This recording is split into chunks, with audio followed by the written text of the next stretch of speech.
Oh, and we are back once again, coming off a beautiful Knicks victory last night. Tonight, we will come in and watch the Boston Celtics take on the Toronto Raptors. Let's start the show, y'all. Let's just go ahead and get right into it.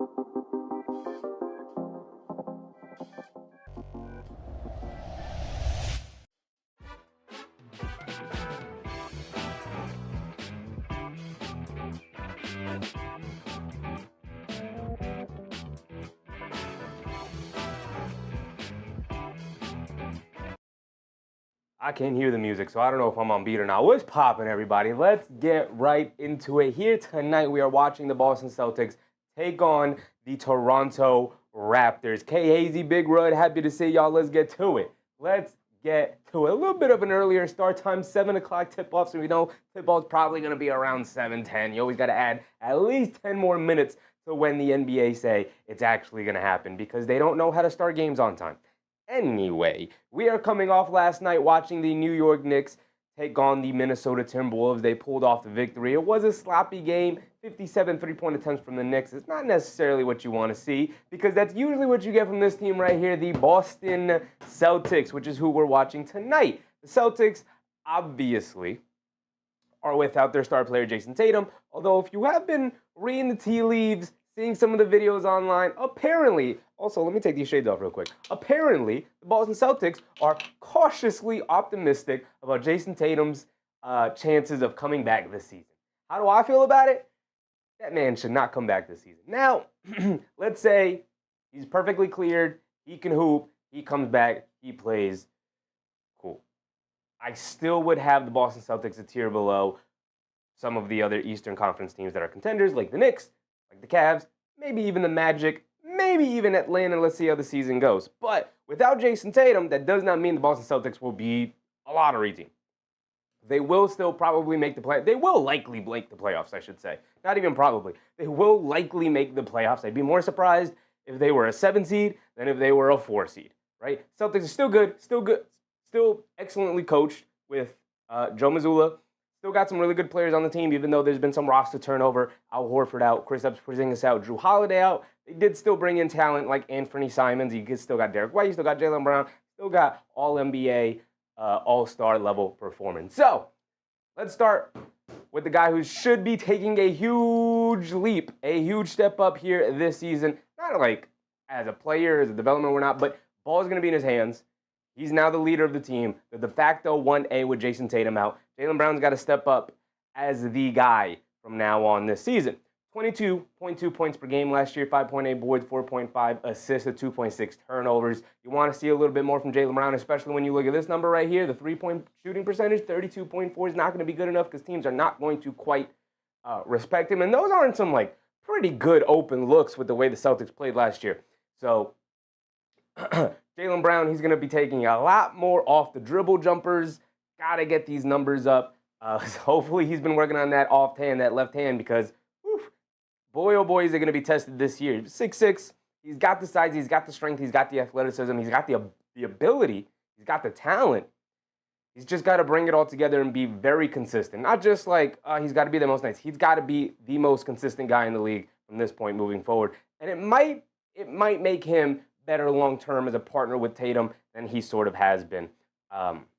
So here in the context I wrote, with Tatum out, Brown will now have to step up into a star role. Before he was the Robin. He was the de facto Robin. Tatum took that star role and was like, I'm the leader of the team. I'm the best player without a doubt. Remember, as they were both developing and coming up, it was like, oh no, it's a 2-star team. It's Brown and Tatum.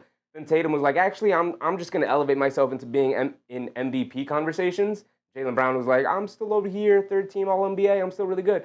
Still an excellent basketball player, but he's going to have to take that step up into being, can he be 2nd team All-NBA? Can he be in the conversation? Maybe not get all the way there, but be in the conversation for 1st team All-NBA? How far can he put this team on his back and carry them?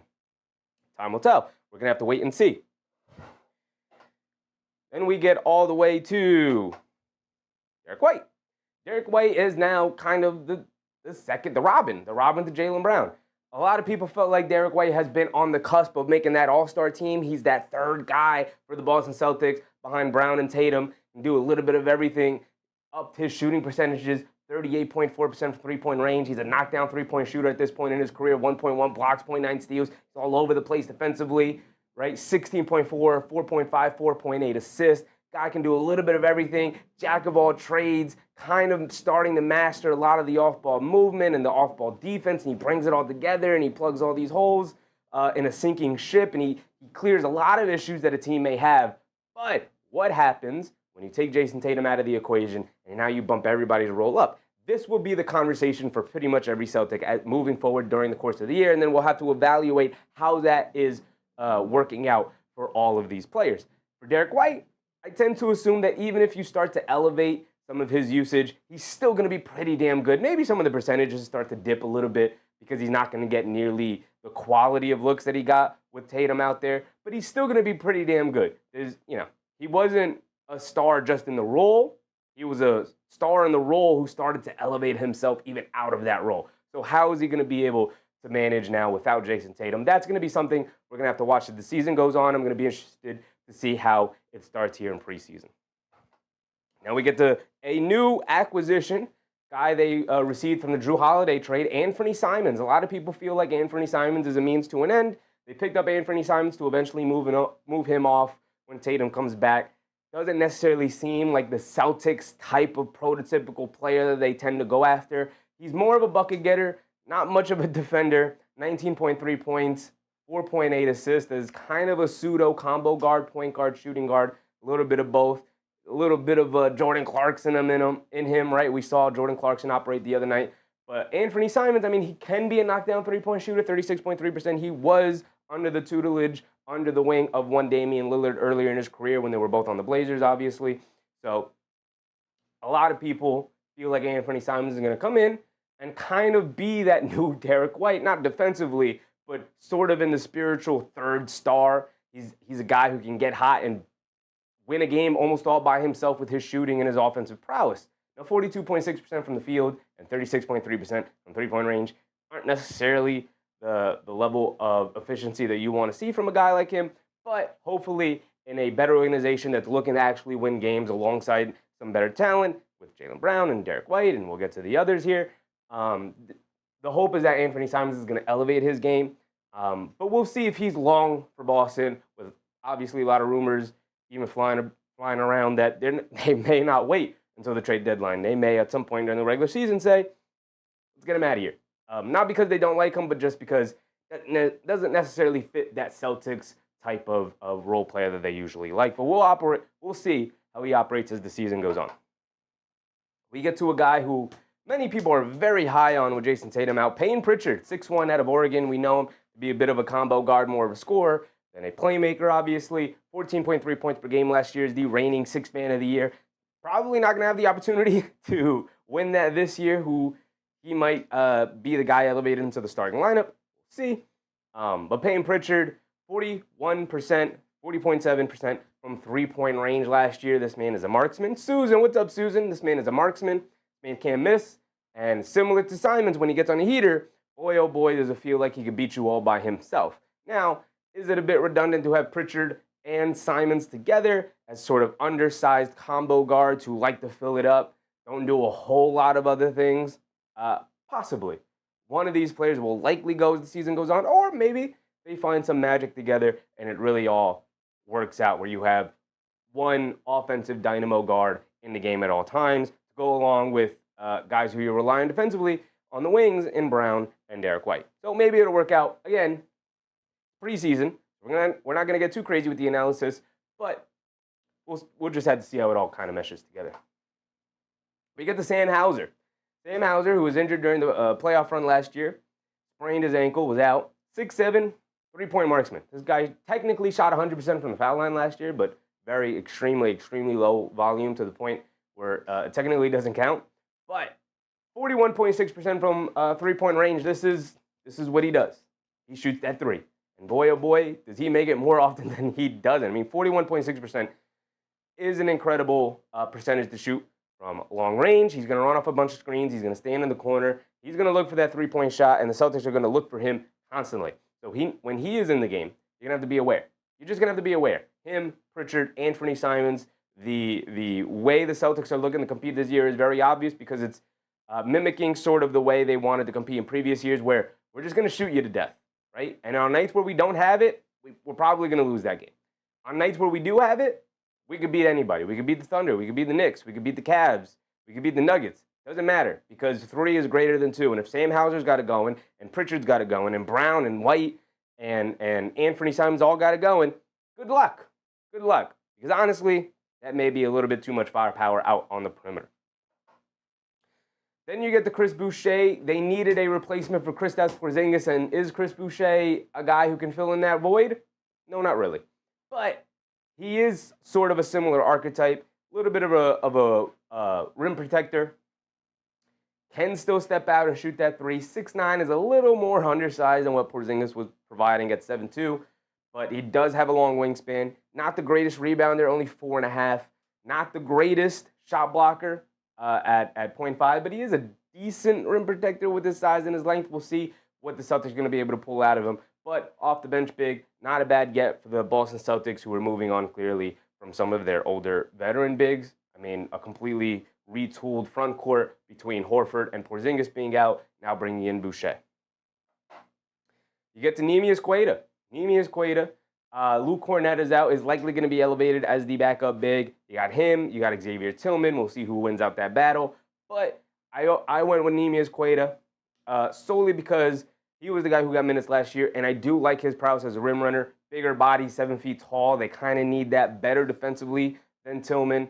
Can be more of a rim protector, which again they kind of need. The difference between he and Tillman, this man does not shoot from the perimeter whatsoever. Extremely limited offensively. Obviously more of a rim runner, like I've been saying, but Queta has the ability to give the Celtics something that they don't necessarily have, and that's athleticism out of the front court. Especially with Tatum gone. Tatum was kind of the secret sauce. They would put him on a lot of centers and use guys like Porzingis and Horford out on the help side. But without a guy as versatile a defender as Tatum, you're going to need a big body to put on other big men. And I think Neemias Queta is going to be able to fill in that role for them. And that's it for the Boston Celtics. And so we get to the Toronto Raptors. And this man, Scottie Barnes, I think this is the perfect encapsulation of who this man is as a basketball player. He can be a little silly. We have yet to see Scottie Barnes and the Toronto Raptors take that leap into serious contention. AP, what's up, AP? And by serious contention, I mean just a team that comes in and we're like, ooh, this is going to be a tough game tonight. Now, they play hard. They're well coached and all of them. They got talent all over the floor. But the talent just hasn't really meshed well. And when you look at Scottie Barnes, he's kind of part of the issue. Obviously, everybody's part of the issue when the talent doesn't mesh well.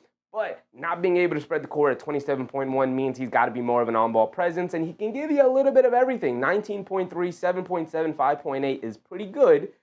Only 2.8 turnovers, which is a pretty decent number for a guy who is usually on ball, obviously, a lot.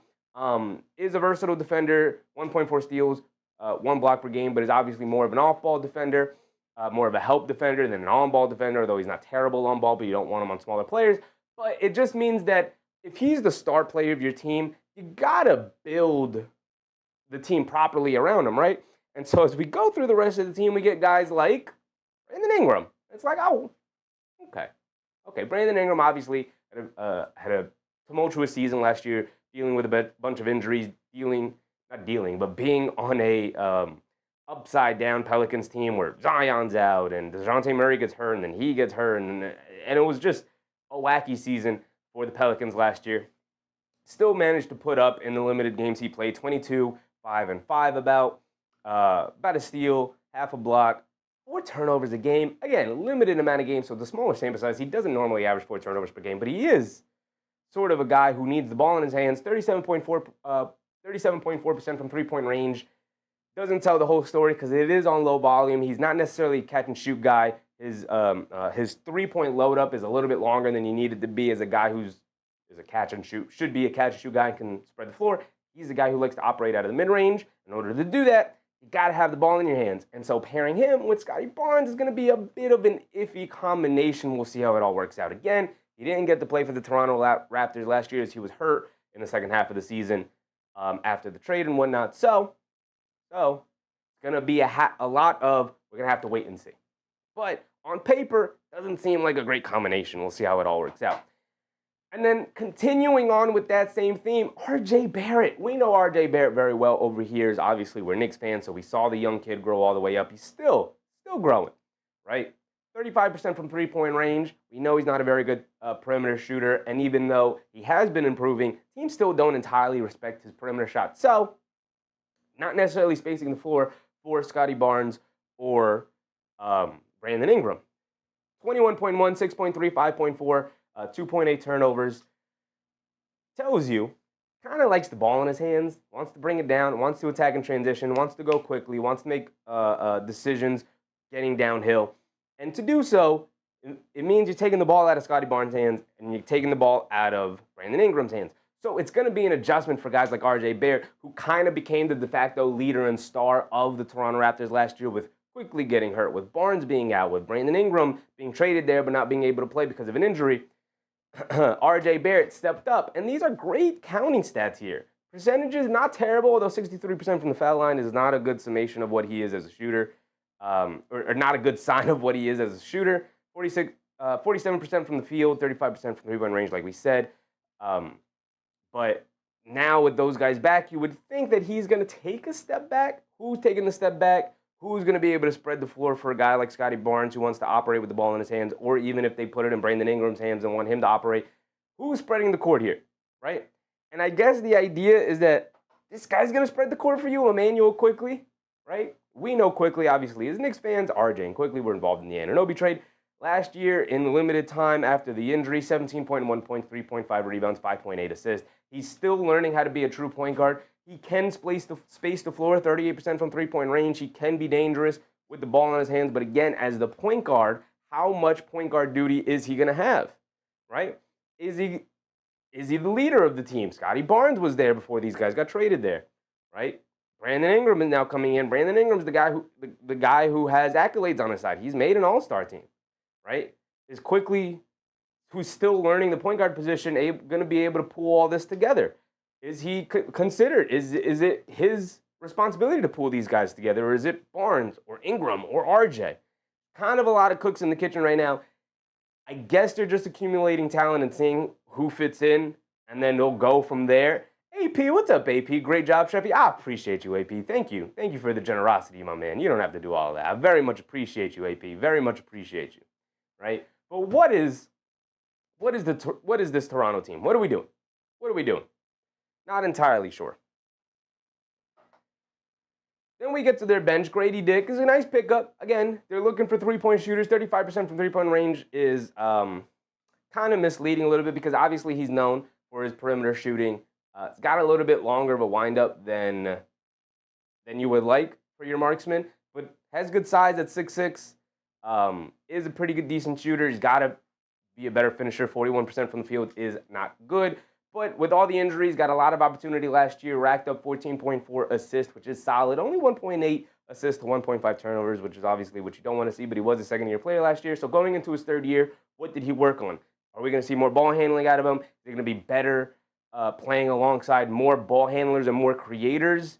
Does he get lost in the shuffle being out there with more ball handlers and more creators? Is he just going to be standing in the corner? What is their offense going to look like with all these guys on the court? But you have to think that he's a good foundational building block piece to be alongside of whoever you decide is going to be your guys moving forward, whether it's Barnes, Ingram, RJ, Quick, whoever. You would think Grady Dick should be able to complement those guys pretty decently as he continues to develop. You get the Jakob Poeltl, who's just a solid big man. You need a solid big man when you're still trying to figure out what you're going to do with your team. This man is a rim-running big. I know it says right here he shot 33.3% from three-point range. This is on like almost no volume, so that number doesn't even really mean anything. He's not spacing you out to the three-point line, not even looking to space you out to the three-point line. Not a very good free throw shooter, although not terrible. 67% is not terrible for a big man, usually. He's a great finisher around the rim. He's a pretty good rebounder, and he's good at setting screens and rolling to the basket and making decisions out of the short roll. But, again, with all these ball handlers and creators, he's going to have to build chemistry with Barnes, continue to build chemistry with Barnes, who's been in and out of the lineup with injury, continue to build chemistry with RJ, he's been in and out of the lineup. Same with Quickley. Brandon Ingram, he's going to have to build chemistry with because he hasn't played with him before. And so it's kind, again, of a lot of a mishmash of a roster here. Right? Same story over and over again. You get to Ochai Agbaji, who had a pretty good year that year, 3-and-D guy. Yak said, only player tonight I'm rooting for is RJ. No quickly, Yak, no quickly support. Ochai Agbaji, former lottery pick from the Cleveland Cavaliers, finding a bit of a home here with Toronto. 40% from three-point range last year, which is very, very, very solid. Again, defining himself as a 3-and-D wing, presenting the defensive side of the ball, being more of a catch-and-shoot guy. So he, again, kind of like Grady Dick, should be a really good fit alongside of whoever they decide to keep on this team moving forward. And if it's all of them, he should be a pretty good fit in all of those rotations of players, right? Agbaji is a high motor 3-and-D wing, strong and athletic driver, right? Pretty decent at attacking a closeout. He's going to play really hard. He's going to look to rebound the ball as best as he can. 4 rebounds per game off the bench in his limited minutes is still really good. Is really good. And almost a steal a game for a guy coming off the bench is pretty impressive. It's pretty impressive. And that's it. We got the Celtics. We got the Raptors. We got their rotations out of the way. And again, as the season goes on, we will continue to update our player cards with relevant data, with better context as the season goes on, who's playing well, who's not playing well. And this is obviously most relevant for the Toronto Raptors because it's going to be really interesting. The more Raptors games we do as the season goes on, if we do any more Raptors games, we likely will. Got a lot of days during this NBA season. It'll be really interesting to see, one, can guys stay healthy on this dang Raptors team? And two, how does it all mesh? How does it all come together? We got a pretty good idea of how the Celtics are going to play, right? Like, the coaching staff remains the same. The ideology is going to remain the same. They're not going to change too much because, obviously, eventually Jason Tatum will come back and they'll get back to doing what they do best, and they'll try to keep that momentum going in this season in what feels like a lost year. But, again, there's some inklings that Jason Tatum's going to try and come back this season. We'll see how that works out. Not holding my breath, but you never know, right? Modern medical science is kind of crazy. So, that's it. How's everybody doing? We had our game yesterday. AP said, I'm watching yesterday's game. They really struggled against Minnesota. They didn't really struggle against Minnesota. I mean, they generated good looks, AP. They just didn't knock them down. There's a multitude of things we could give the excuse for here in preseason. Number one, it's preseason. Number two, they played in Saudi Arabia for the first 2 games, and then had to make the trip back to New York. Number three, there was 5 games in between that second Philly game and this Minnesota game, so it's like, it's kind of a weird schedule. Number 4, new offense, all of the things. We don't know what the directive is. We find out after the game that Mike Brown's like, I'm not calling any plays. We haven't instituted a single play yet for this team because the thing that is most important is getting these guys used to playing in this style, in this system, with this mentality, right? And so, okay, I'm trying to tell you guys, it's going to look funky for about a month. They're not going to come out the gates like the Cleveland Cavaliers did last year where they win the first 15 games. It's going to come out funky. They're going to be 5-3, and people are going to be like, oh, my God, where's Tom Thibodeau? Not remembering that Tom Thibodeau always gets him off to a slow start as well. You get better as the season goes on, and the goal this year is to win at least 50 games, be one of the top 2 seeds, be one of the best teams in the NBA record-wise, and then get to the end of April get to the end of May, going into April, going into playoff time, playing your best basketball. That is the goal. And as healthy as possible, obviously. That is the goal. Keith Modeste, what's up, Keith? Checking in. Yes, sir. Appreciate you, Keith. Appreciate you. Yak said, remembering Mitch taking the ball away from Brown prices. During the playoffs last year? Incredible moment. I'll never forget it. My man, Christopher Bakersville. What's up, Chris?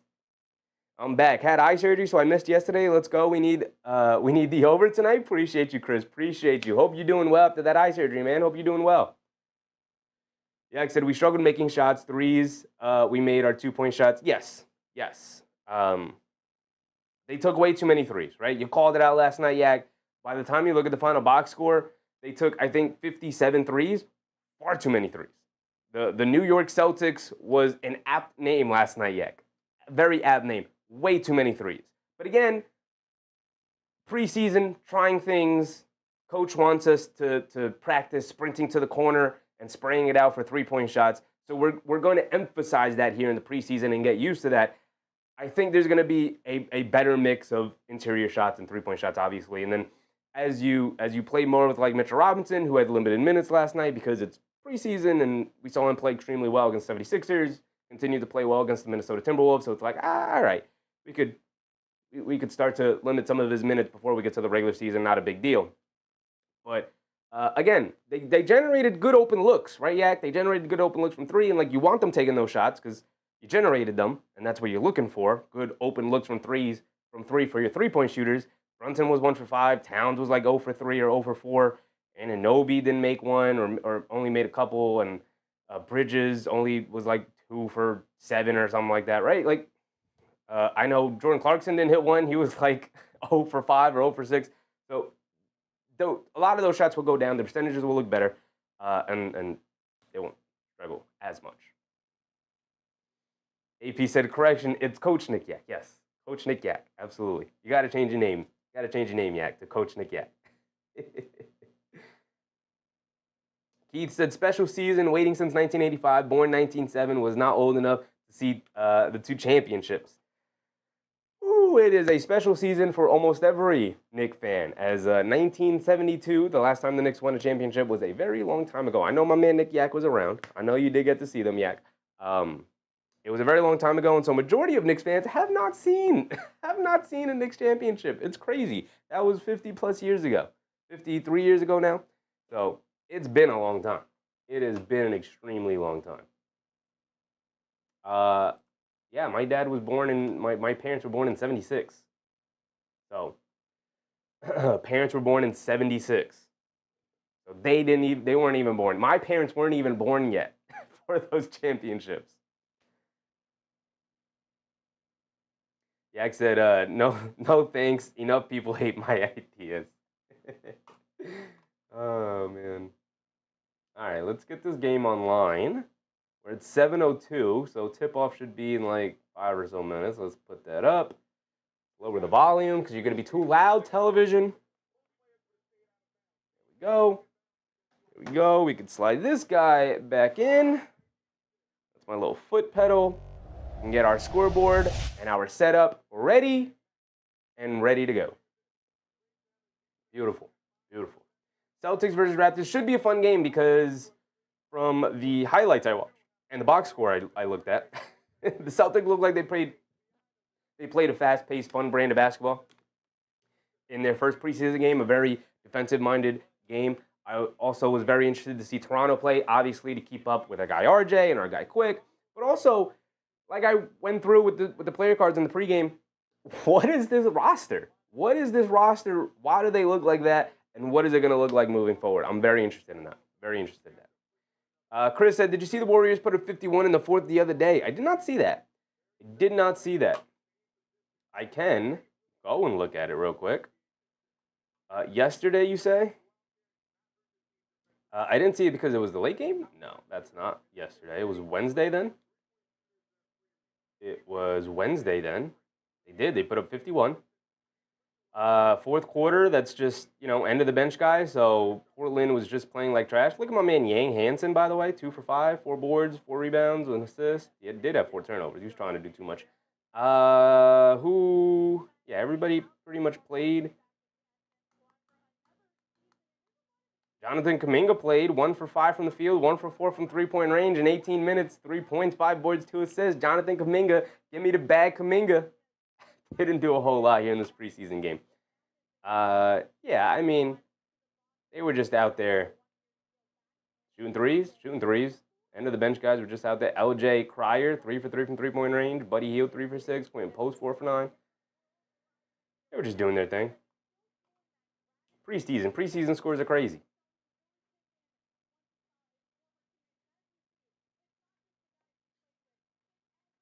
Chris said they were down 19. Preseason, man. Preseason. We saw the Minnesota Timberwolves be down by 22 points to the Indiana Pacers. Right, Chris? That was a crazy game. They ended up coming all the way back and going into overtime and whatnot. It's preseason, man. It's also modern-day basketball where 20-point leads kind of are nothing for a multitude of reasons. Well, for 2 main reasons. Reason number 1 is a team can get hot for like a 5-minute stretch and just knock down all their open looks and even a lot of contested looks, and then all of a sudden You build up an 18, 19, 20 plus point lead. And then once you go back to playing regular basketball and everything starts to cool off and the momentum starts to shift again, like, oh, now we're going to chip away at the lead and we're going to come back. And so people can go up by 20 very quickly. They can go down by 20 very quickly. Also, if a team is just ice cold, can't hit anything, generating good open looks, but can't knock down the shot, like the Knicks last night, they were down by 10, but their defense kept them in the game, right? But they couldn't knock anything down. If they could have knocked some shots down, they would have been ahead by 10 plus points. Chris said Knicks need to sign Ray J. I think Ray J is going to hang around the league just for a little bit. After his performance with that name, Ray J is going to hang around the league for a little bit. AP said, if the Knicks win the championship, every memory is going to pass through my head. All the years we lost to Chicago, Houston, Miami, and San Antonio, Indiana. Yeah, I mean, also with them in the past 5 years since this regime has taken over and they've like been relevant again and decent team. All of those memories, even like just over the past 5 years of them being in the playoffs and like having playoff battles again, developing, reigniting that Indiana rivalry, reigniting that Miami rivalry until Jimmy Butler spurned them and looks like they're going to be out of the picture for a little bit. The Boston rivalry that hasn't really been around in forever. It's all sort of coming back, coming full circle. The NBA is better when the Knicks are good. We all know this. Chris said this year feels very possible. The East is open. Knicks got to do it. They do got to do it. This is probably going to be their best opportunity. Not to say that the window's closed after this year, but this is your best opportunity. Indiana's out, Boston's out.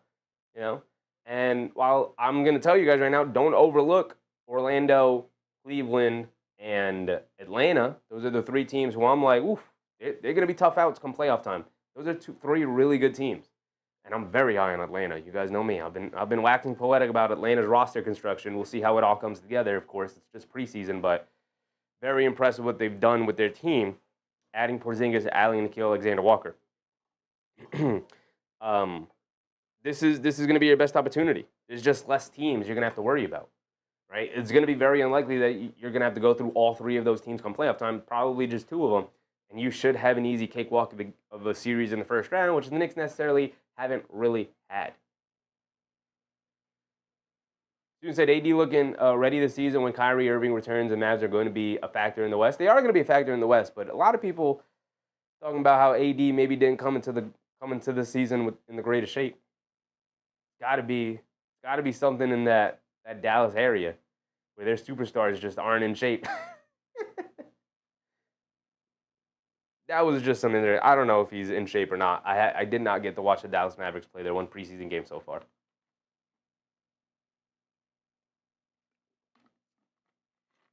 We're a couple of minutes away from tip-off, but real quick, Celtics, Raptors are the early game tonight. You got Magic, Sixers, also an early game. But I didn't want to watch the Sixers again. Right? We watched 2 games of the Sixers. Spread it out a little bit. Celtics, Raptors was a better option. Jazz, Spurs, don't really want to watch the Jazz too much. Don't want to watch the Jazz. Kings, Blazers is a late game, but Blazers are interesting. Kings, not so much, but Blazers are interesting. And then earlier today, very early game, the Suns took on the Nets. Very high-scoring game. Went into overtime. What's with the overtime games here? Went into overtime here. What is going on with the overtime preseason games? I've never seen so many preseason games go to overtime before. Chris said, I need a 60-point quarter to start the game. Would be entertaining. K. Hazy said, everything's bigger in Texas, including NBA players. Raul, what's up, Raul? Happy to see you, man.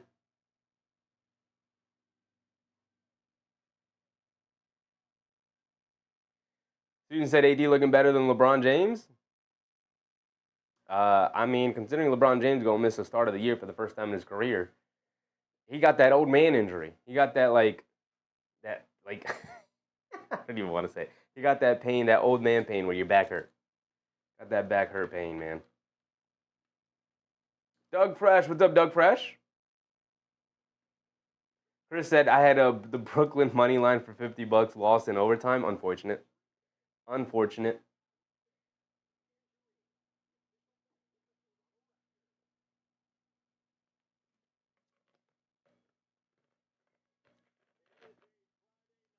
All right, here we go. Friday night game.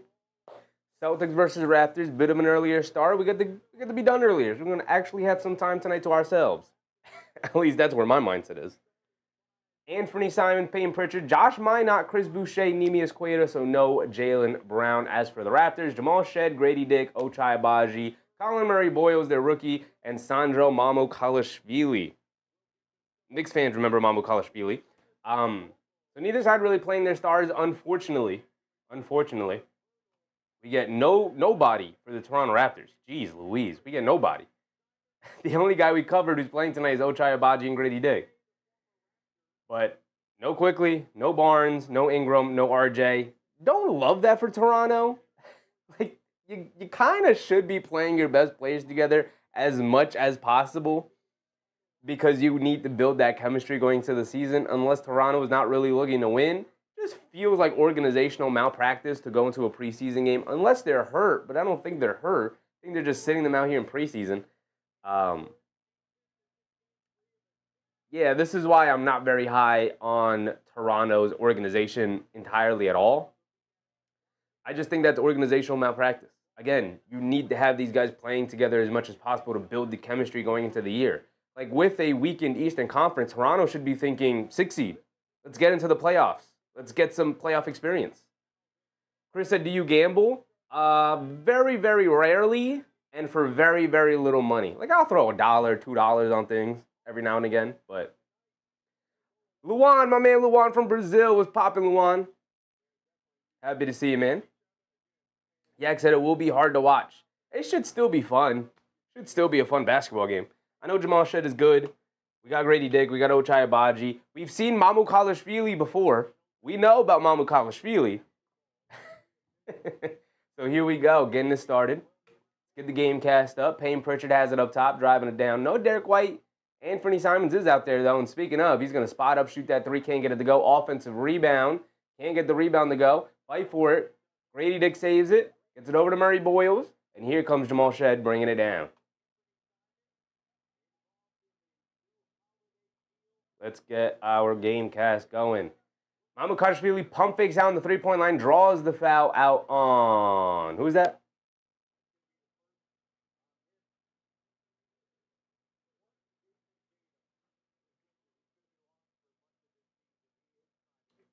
Foul on Josh Minot for the Celtics. Here we go. So where are we? Agbaji has it up top, gets it over to Shead. Shead coming to his right off the Murray-Boyles screen. Over to Murray-Boyles, swings it out. Grady Dick got an open three, but bobbled the ball. Leaning in, step back, kicks it out. Shead, an open three. Just as the shot clock was expiring, didn't get it off in time. So with the shot clock violation, ball going back the other way.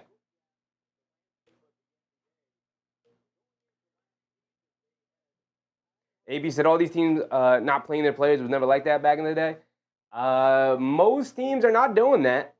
Like, they'll hold out a player here and there.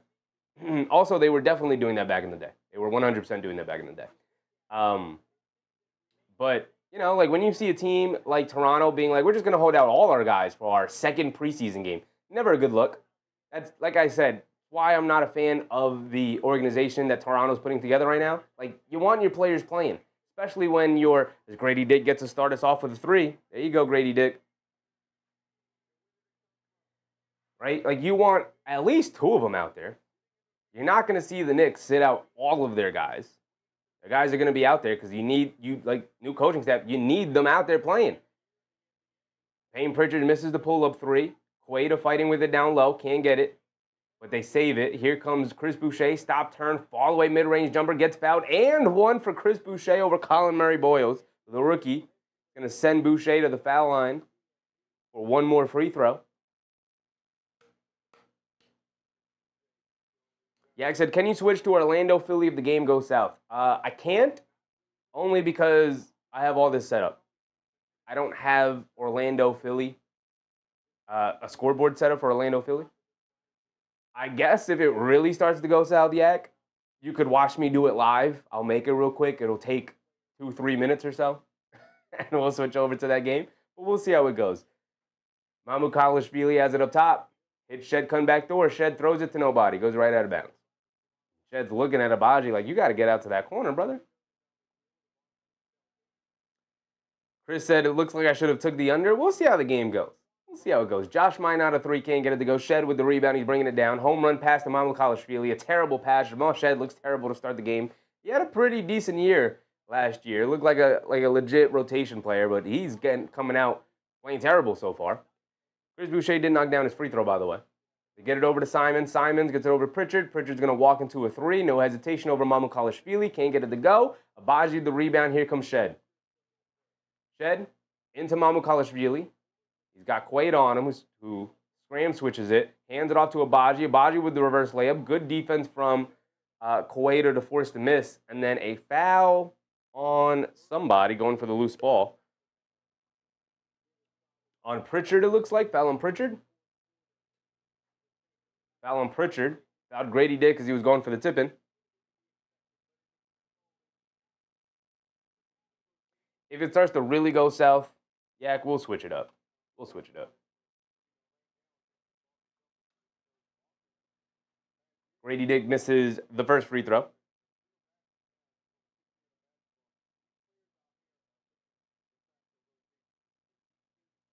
Let's look at the Orlando-Philly box score. I'll pull it up right here and see if it's worth switching to. Apollo, Franz, Wendell Carter Jr., Tyus Jones, Dennis Bain, all playing. They're all playing. Edwards, Barlow, Bona, Maxey, Oubre Jr. No Edgecombe for Philly. Simons has it on the left wing, pulling it up. Swings it out to Boucher, left corner. No hesitation. Chucks up that three. High arcing shot. Can't get it to go. Bounces on top of the rim. Fighting for the rebound. Mamukalishvili pulls it out. He's off and running, bringing the ball down. Gets it over to Grady Dick. Swings it out. Shed. Jab step. Back to Grady Dick. A straightaway three. Way off. Hit the side of the backboard. Gets his own rebound. Kicks it over to Shed, who swings it up top to Abaji. He misses the straightaway three, and Payton Pritchard with the rebound. And both of these teams have come out chucking, and both of these teams have come out missing. Payton Pritchard has it on the right wing. Swings it up top to Josh Minot. He's going to pump fake, drive it down, tried to leave it off, gets knocked out of his hands. He recovers it and lays it up and in.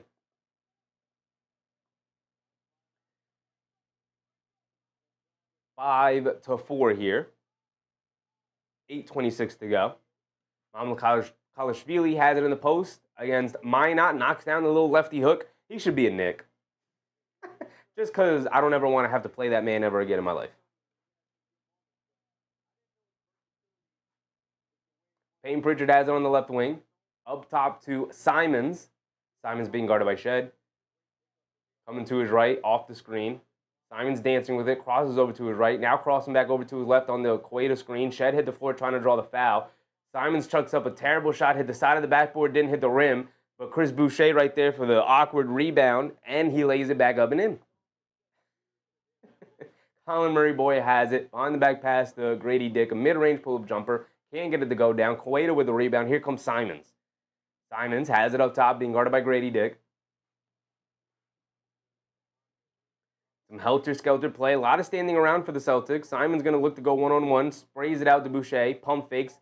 Side dribble. Left, right corner three. Can't get it to go. Mamukalishvili. Good job tipping the rebound over to Shed. Hit ahead to Abaji. Down the lane. Scoop lane with the right hand. Got it to go down and drew the foul. Ochai Abaji to the foul line for one more.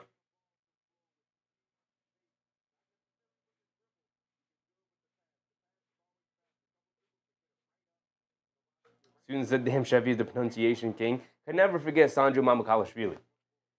Can never forget. Luka Garza is in for Nemius Quaid here.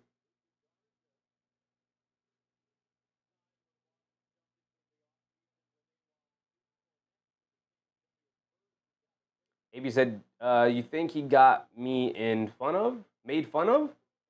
Who? Not sure who we talk about.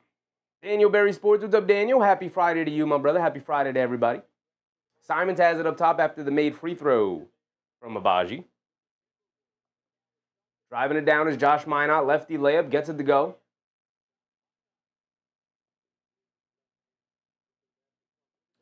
Mine I thought was the Raptors. He's with the Celtics, 9-9. And then Grady Dick, nice hit ahead to Grady. He goes to the basket, gets fouled.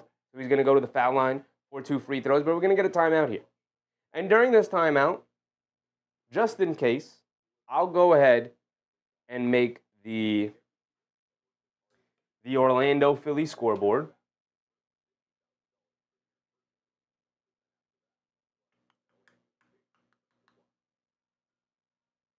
I'll go ahead and do that for everybody. Just in case we got to switch games. I'll do it really quick because it's not that difficult. The issue is that it's not a big deal. It's not a big deal. It would take longer to do the thumbnail, which I won't do. We'll just rock out the way it is.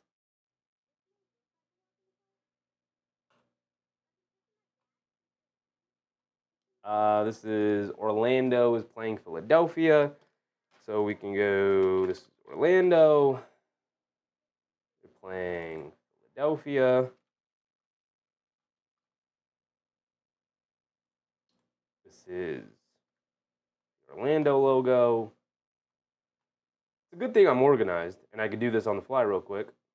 We might not even end up switching games, but just in case, just for Yak, just for my man Nick Yak, I'm going to put the Orlando Philly stuff here. We're just going to zoom out a bit, set it up where we want it.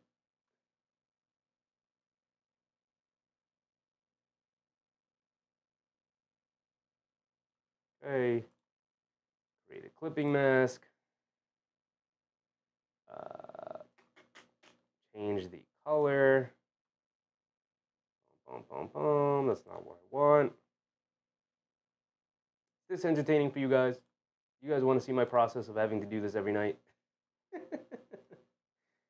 We want that blue. Want that Orlando blue. Beautiful. And we want to copy the layer style. Copy the layer, paste the layer style. Beautiful. Orlando's done. Let's do Philadelphia. Get rid of the Toronto logo.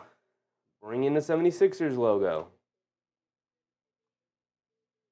If you're ever interested in what the process is like in getting this stuff ready for you guys, this is what I have to do every single time before we start a game. Create a clipping mask. Change the color of the score bug. They are like this reddish color? This blue color. No, we got to do red because Orlando is blue. We'll just leave it at that. And then we can paste the layer style. And we could export it. Done. Done. Done. Done. Well, I'm going to save it as Scorebugs. Yep.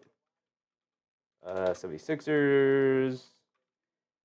Oh, this is Magic versus 76ers. Cool. And then this is, we'll export it. Our Scorebugs, not finished thumbnails. Our, not thumbnails, our Scorebugs. Others, Magic versus Sixers. Done. Done. Done. Done. Done. So if we have to, we could switch over to the other game. Now back to this game. It's 12-10. I missed something. I missed a couple of things. Missed the 3. All right, we're in it. Luka Garza's in. To get it out, Colin Murray Boyles, and no hesitation 3 straight away. Can't get it to go. Baylor Scheinman comes flying in for the rebound. Bounce pass to Pritchard. Pritchard all the way to the rim. Scoop blade with the right hand. Got it to go down. Nice pass from Scheinman. Great finish from Pritchard there. Got the time still going? No, we don't. There we go. Now the time is going. Shed to the rim. Can't knock down the floater over Hugo Gonzalez, who's in the game for the Celtics. The rookie fighting on the floor for it. They can't get it. Jamal Shed winds up with the wide open left wing 3. Continues to struggle here tonight. Grady Dick with the offensive rebound on the weak side, though. Able to spray it out to Mamu Kalashvili. Fakes the handoff, driving it down, knocked out of his hands. It's going to stay with the Raptors. AP reminding people with the thumbs up. I appreciate you, AP. I appreciate you.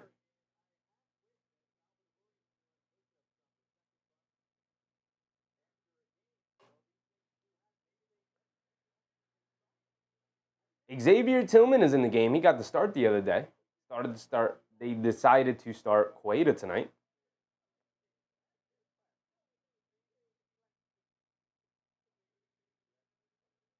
Doug Fresh said, few teams looking real good right now. Yeah, it's preseason. Most teams are trying new things, trying out their new players, their new acquisitions. Good pass from Grady Dick over to Colin Murray-Boyles. He got the nice layup, scoop layup into it. No, that wasn't him. That was somebody else. That was Jonathan Mogbo. Shout out Jonathan Mogbo in the game now. He's out there guarding Tillman. Tillman fakes the handoff, keeps it, gets it out to Shireman. Shireman gets it over to Pritchard. Pritchard over to Boucher. Boucher extra pass. Josh Minot, left corner three. Gets it to go down for Josh Minot. 17-12, under 6 minutes to go. We're past the halfway point. Mogbo has it in the post against Boucher. Backing him down, leaning in, lefty hook shot over him. Gets it to go down for Jonathan Mogbo. Now we're going back and forth. Now we're getting some NBA action. Now both of these teams are in it. Payton Pritchard has it up top, being guarded by Grady Dick, coming to his right off the Tillman screen, driving it down, hesitation move, quick crossover to his left, in the lane, pump fake, leans in, puts it above glass, can't get it to go, maybe looking for a foul call, but a loose ball, home run pass to Grady Dick, goes up, reverse layup, decided to use the rim as an extra defender to keep, who was that chasing him down? To keep the Boston defender from Josh Minot chasing down Grady Dick. Beautiful, beautiful play there. Baylor Shireman has it on the left wing. Driving it down, kicks it out. Pritchard, a deep left wing three. Knocks it down, because of course he does. 20-16. 4:20 to go exactly here in the game.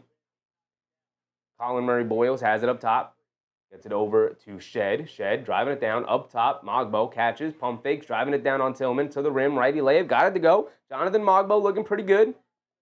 And we're going to get a timeout from Boston. He's seen enough. They've seen enough. Mr. Miyagi, what's up, Mr. Miyagi? Hashtag Gang Green. Appreciate you tuning in here tonight. Celtics look pretty good, despite sitting down a lot of their major guys. Looking pretty good. I like the way the Celtics played the other night. I thought the defensive tenacity was very, very high. I like that. I did like that. AB said, any word on the in-season cup? I haven't heard anything about that. It's just going to be the same as it was the previous couple of years. The final game will be in Vegas. You're going to sporadically have games in the middle of the season that count towards the NBA Cup. They will be designated with some kind of wacky court design. Regular stuff. I believe that's what it's going to be. I believe that's how it's going to go. They haven't released how wacky they're going to get with them court designs yet, but best believe it will be weird. It will be weird. Starting to get to some of the bench guys. Colin Murray-Boyles 2 for 3. Grady Dick 2 for 5. He does have 5 rebounds. Pritchard with 8, leading the way for both sides.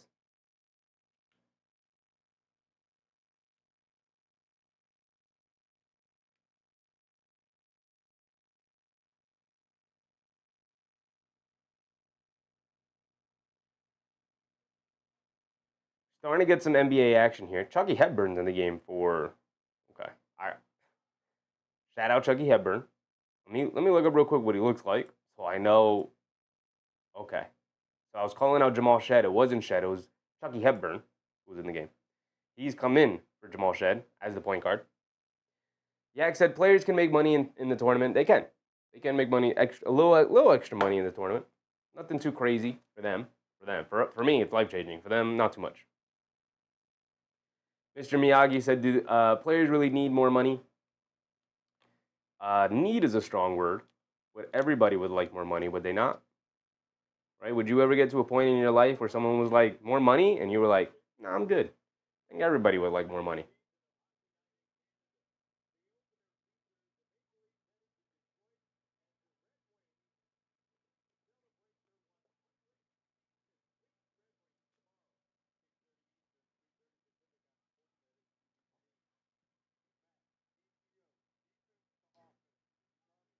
Here we go, getting ready to check back in.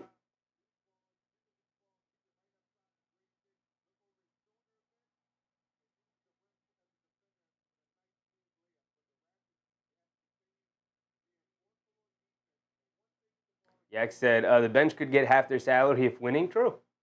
Very true. Here we go. We're back into it. Under 4 minutes to go here. Boston has it. Simons is back in along with Queta.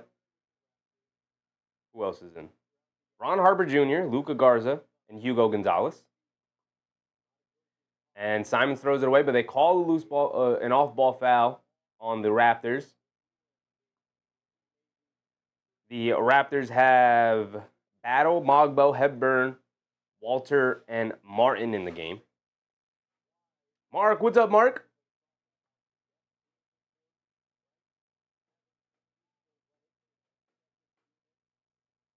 (20 to 18). Why are they still taking the timer down? Just under 4 minutes to go here. And now they call an off-ball foul on Queta for pushing off.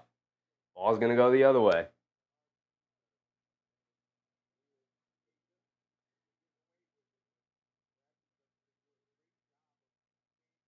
They get it in to Hepburn. Hepburn bringing it down against Simons. Gets it over to Mogbo.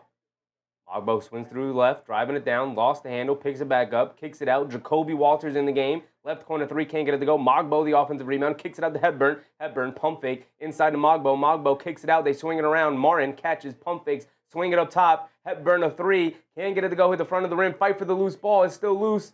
Raptors able to grab it. And they're going to pull it all the way back out. Jacoby Walter has it up top. He's looking for a big year here in his second season. Inside pass to Mogbo. Beautiful off the pick and roll.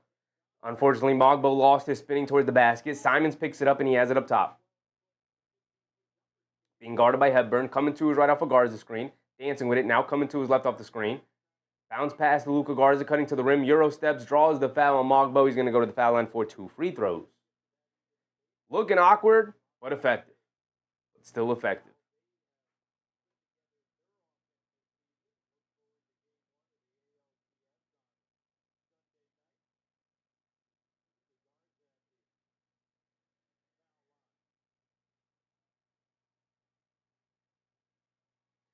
Luka Garza at the foul line for 2 free throws. Comes up short on the first one. Still stuck on 20 to 18.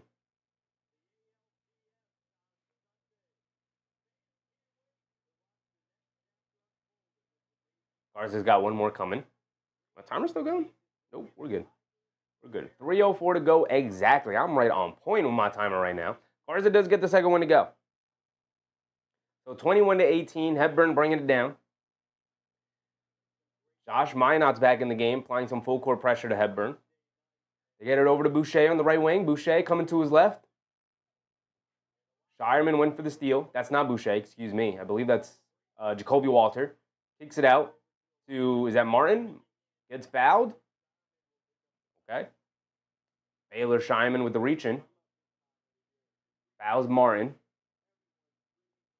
Which Martin is this? There's too many Martins in the league. A. Martin. A. Martin is Elijah Martin. Shout out Elijah Martin. Second round pick for the Raptors this season. Rookie Elijah Martin. Tillman coming in for Luka Garza. Interesting substitutions. Guys coming in and out constantly here. Interesting.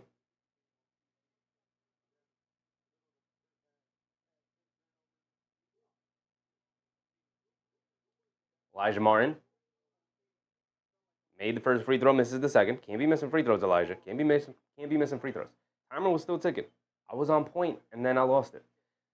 2:30 to go here in the first quarter. They get it over to Pritchard. Pritchard over to Shireman. Shireman catches, pump fakes, driving it down, pass fake, stops, turns, and spins. Got nowhere to go. Kicks it out to Minot. Minot's got to drive it down. Now kicks it over to Pritchard. A deep straightaway three. Can't get it to go. Mogbo with the rebound. He's going to bring it down the other way. Hit ahead to Jacoby Walters, who gets it ripped out of his hands by Tillman. Shireman bounce pass ahead to Pritchard, all the way to the rim, gets the righty layup to go.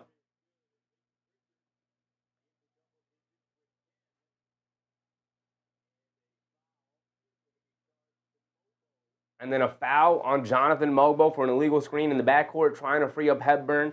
Some full court pressure applied by Shireman, able to draw that foul. The 6th turnover for Toronto so far. Boston still only sitting with 1. 2 minutes to go. At the 2-minute warning mark, Pritchard driving it down. Inside pass. Nice cut from Chris Boucher. Gets an easy 2-handed slam out of it. Gave 2 points to the wrong side. 25-19. Jacoby Walter bringing it down. Loses the handle. Picks it back up. Kicks it up top to Battle. Pump fake. Gets it over to Mogbo. Cutting to the rim. Takes some contact. Can't get the layup to go. A wild layup attempt. Celtics with the rebound. Here comes Shireman pushing it the other way. Elijah Martin going to pick him up. Shireman swing through down the lane. Lefty floater. Gets it to go over the rookie Elijah Martin. And a timeout from the Raptors. They've seen enough. They've seen enough. I want to talk a couple of things over. Some wild shots from some of these Raptors guys. And then obviously the coach is going to go complain to the official, as you do. As you do. Justice is dead. What's up, Justice is dead? Verify you are human. That can't be to me. That can't be to me. You guys know I'm human. You know this ain't no AI nothing. It couldn't be. Couldn't be. There's no way AI could be able to generate a human like me. I'm too unique. I'm too unique. Yak said, you're right, watching Orlando Philly game, and it's all running. I still don't love it. We can look at the box score real quick. 32-32. It's about the same. I mean, they're both scoring. You're not going to see a ton of defensive intensity, Yak. It's preseason, my man. Like, teams are going maybe like 70%. Preseason is just to get a rhythm.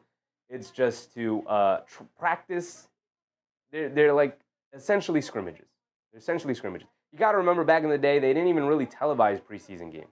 They weren't even really televised. It was just like scrimmages and practices to get the guys back in like basketball shape, because there's no way you can get into basketball shape without playing basketball. So it was to get into basketball shape, get everybody back together, and then get out on the court and you'd be able to play. But now everything is televised. Everything's an entertainment product. And so preseason is not about entertainment, right? These guys are not out here trying to give you an entertaining game. They're practicing things. This is a glorified practice, right?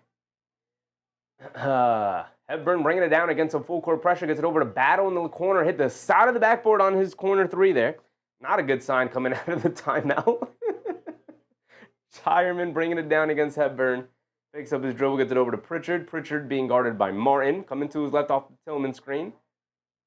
Pritchard driving it down to the rim. Lefty layup. Can't get the layup to go. Fight for the loose ball. Elijah Martin able to pick it up. Loses the handle, picks it back up, gets it over to Walter in the corner. Hepburn, the left corner 3, can't get it to go. Tillman will rebound. Quick outlet to Boucher.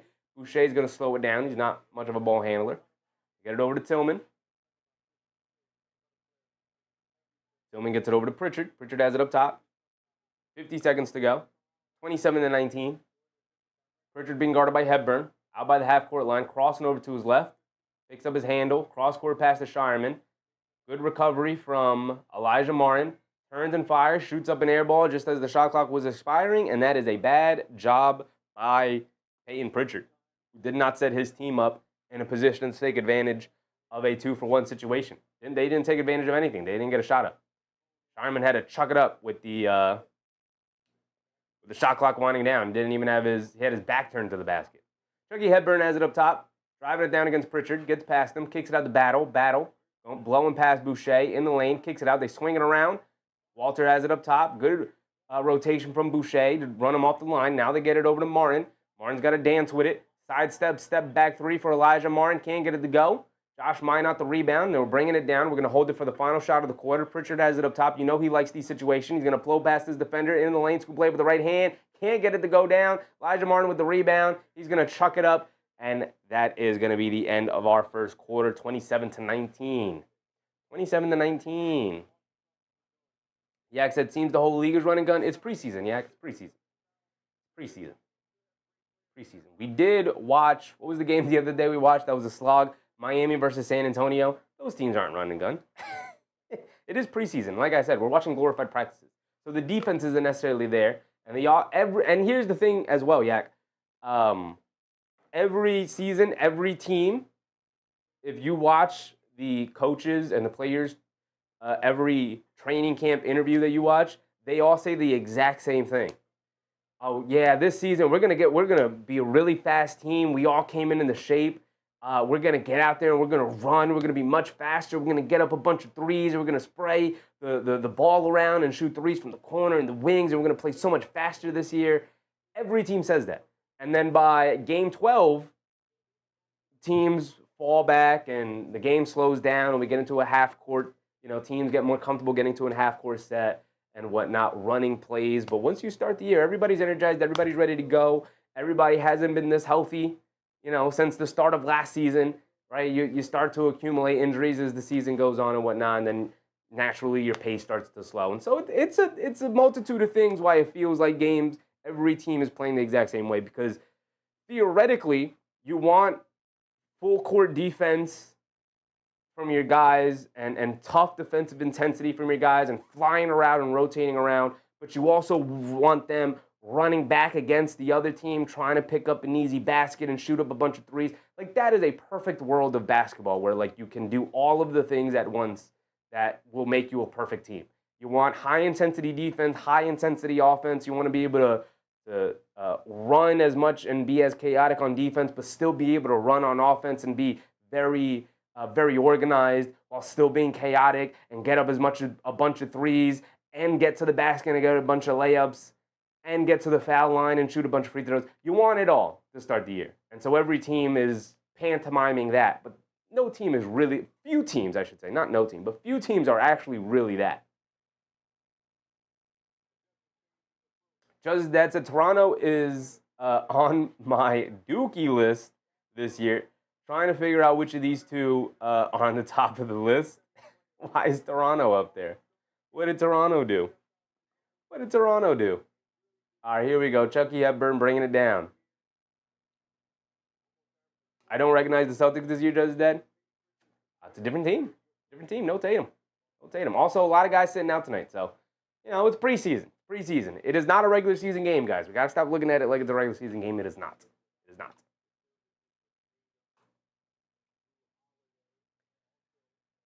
Simon's bringing it down against Jacoby Walter.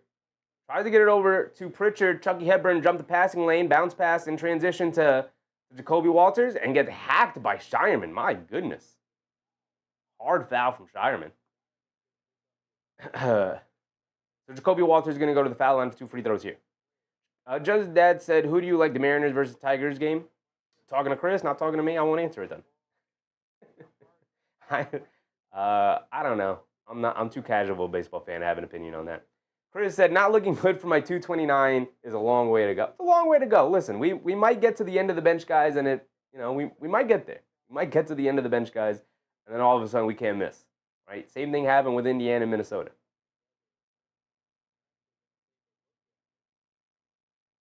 Just as that's a side of the backboard 3, that's my favorite Raptors play. How do you come out of a timeout and hit the side of the backboard on a corner 3? Come on, man. Just that said, senior boy TJ McConnell this year yet? We did. We did the Pacers game the other day. Pacers versus Minnesota versus the T-Wolves. And TJ McConnell, he ended up leaving the game, like pulling his hamstring a little bit, and they just sat him out for the rest of the game. But he was a demon.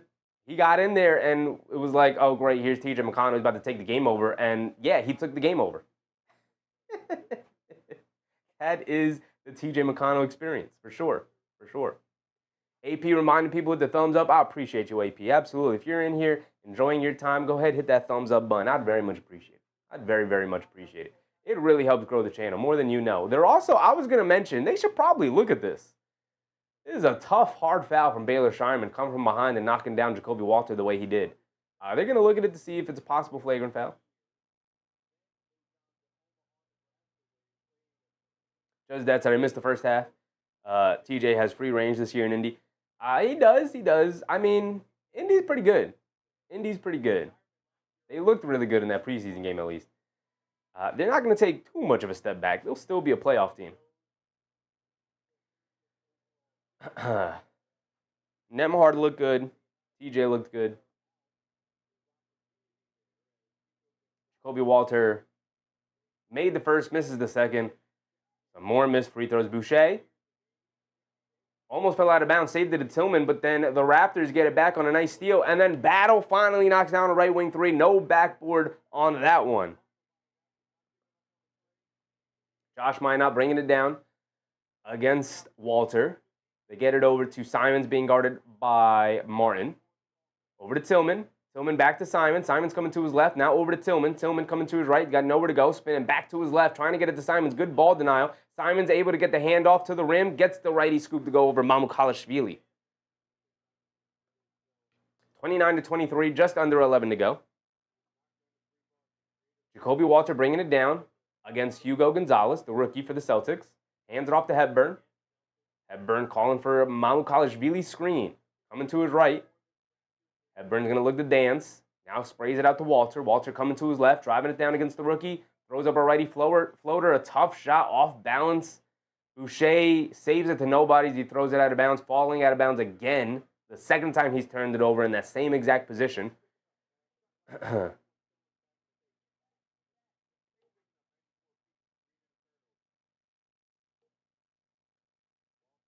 Hepburn has it up top.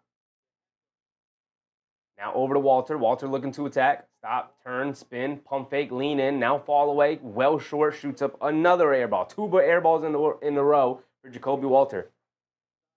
Simon's driving it down. Kicks it out. Hugo Gonzalez in the corner. Can't get it to go.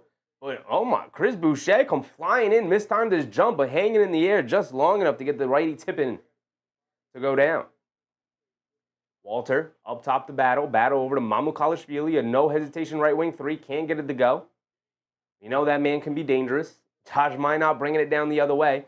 Quick crossover to his right. Blows past the defender to the rim. Can't get the scoop layup to go. Boy, who is that? Hugo Gonzalez comes flying in, and he gets a Chris Boucher-styled tip in to go. These Celtics not quitting on the rebounding. Martin has it. Leaves it off for Battle. Battle driving to his left. Stops, turns, almost falls down. Kicks it out to Mamukelashvili. He puts up the three. He comes up well short. Where were these misses last year when he played the Knicks and he went like 12 for 12 from three-point range? Where was this? Simons has it up top. Gets it over to Tillman. Tillman over to Simons. Simons being guarded by by Hepburn. Excuse me. Simons coming to his right. They show two. Jacoby Walter switches onto him, applying a ton of pressure. Simons looking to dance. Gets caught in the air. Excellent defense, but they call a foul at the last second on Hepburn. As I drop my mic, you know we like to drop our mic at least once per stream. And I got something in it. Great. Yak said 80 points with 9 minutes to go in a game I'm watching. This game you should have bet the over. The Orlando game, Orlando-Philly, I just really didn't want to watch Philly again. Yeah, 41-42. We're at 33-23 here. We got some ways to go. Just Dad said, Brick Show here. Don't want to look at the percentages. They're not going to be good. They're not going to be good for sure. Shireman's going to inbound it for the Celtics. To get it into Simons. Simons being guarded by Jamal Shed, who's in the game. I feel like it's been a while since we've seen Shed. He is returned. Simons coming to his left. Off the Garza screen. Stops, leans in. Fall away mid-range jumper. A bad shot. Can't get it to go. Garza with the offensive rebound. Who's that coming in wrestling it away? Is that Martin? That's Martin. Then he knocks down Shireman, and we're pushing the other way to 5-on-4 over to Martin, trying to award himself. Gets caught in the air. Almost turned it back over. Shed able to save it. Over to Mamu. Back to Shed. Back to Mamu. In the lane. Taking the contact. Can't get the finish, but he does draw the foul on Garza. Going to send Mamukelashvili to the foul line for 2 free throws with 8:30 to go here in the second quarter. 33-23, a 10-point lead for the Boston Celtics.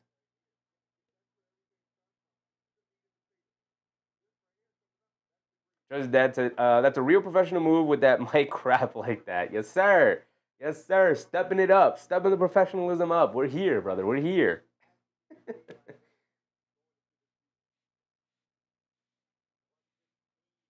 Right, with the logo on it, too? Who you know doing it with the logo on it? I'm going to have to get the mic stands, too. The mic stand, so I can just put the mic right here. We're going to get there. Mamu did knock down his free throw. Did knock down both free throws, excuse me. At 2. 33-25, 8-point game, 8:30 to go. Just that said, Knicks playing in June this year, calling it now. I hope so, man. I hope so. That is the goal. That is the goal. Shireman gets it over to Simons. Simons up top being guarded by Walter. Coming to his right off the guards the screen. Simons dancing with it as Mamukelashvili switched onto him. A step back right wing three. In and out. Can't get it to stay. Shed with the rebound. Home run pass to Martin. Martin's got a free run to the basket and throws down a right-handed hammer. Good Gortat screen from Mamukelashvili on the other end as well to free up the lane for Martin. And then Shed applying some full court pressure to Simons. Trying to draw the foul on guards in the backcourt. He can't get it. And he falls down, but able to recover. And then a foul on Jacoby Walter, trying to battle through a Garza screen off ball. Excellent Gortat screen. They're showing the replay on the Martin dunk. Excellent Gortat screen from Mamukelashvili.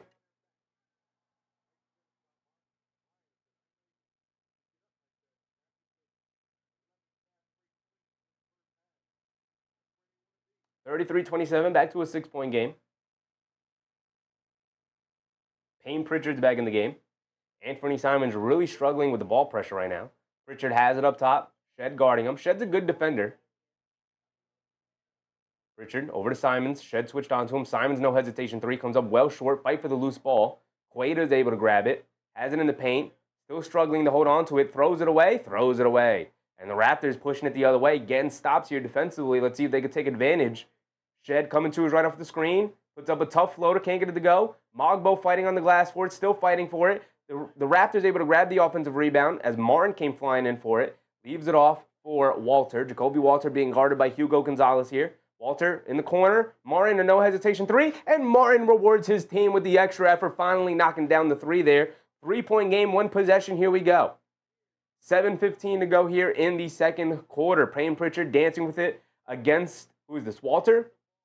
Against Martin. No, is that Walter? That's Walter. Now in the left corner. Simons a three. Gets fouled by Jamal Shed this time. And it's going to send Anthony Simons to the foul line for 3 free throws. Was he behind the line?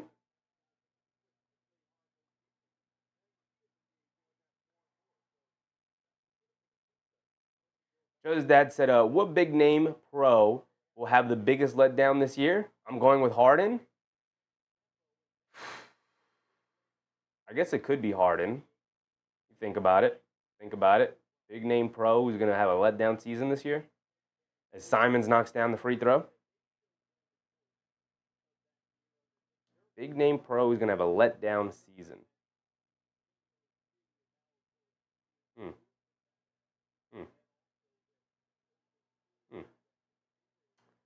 Interesting. I gotta give it thought. That's a good question.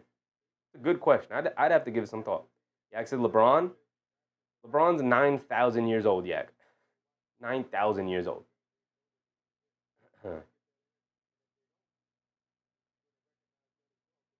Simons knocked down the first two. He's got one more coming. Knocks down the third one. The Raptors will bring it down. 7 minutes to go. Shed will bring it down against some full court pressure from Gonzalez. And a foul on Hugo Gonzalez running right through the Jacoby Walter screen. Just that said KD. KD might be a good one. He's also getting 1,000. He's also becoming 1,000 years old. Just that said, just say LeBron and be done with it. But I don't consider him a big name star. That man's 9,000 years old. I have no expectations for LeBron. I haven't had an expectation for a LeBron season in like 3 years, brother. Y'all be treating LeBron like he's still 29 years old. I don't give a damn about no LeBron. He's 9 billion years old. I got no expectations for that dude. I got no expectations for the Lakers. KD about to hit that point. He's like 36, 37 now. He about to hit that point where I just stopped caring about KD's season. They're still good. They're still going to put up their numbers because they're that damn talented.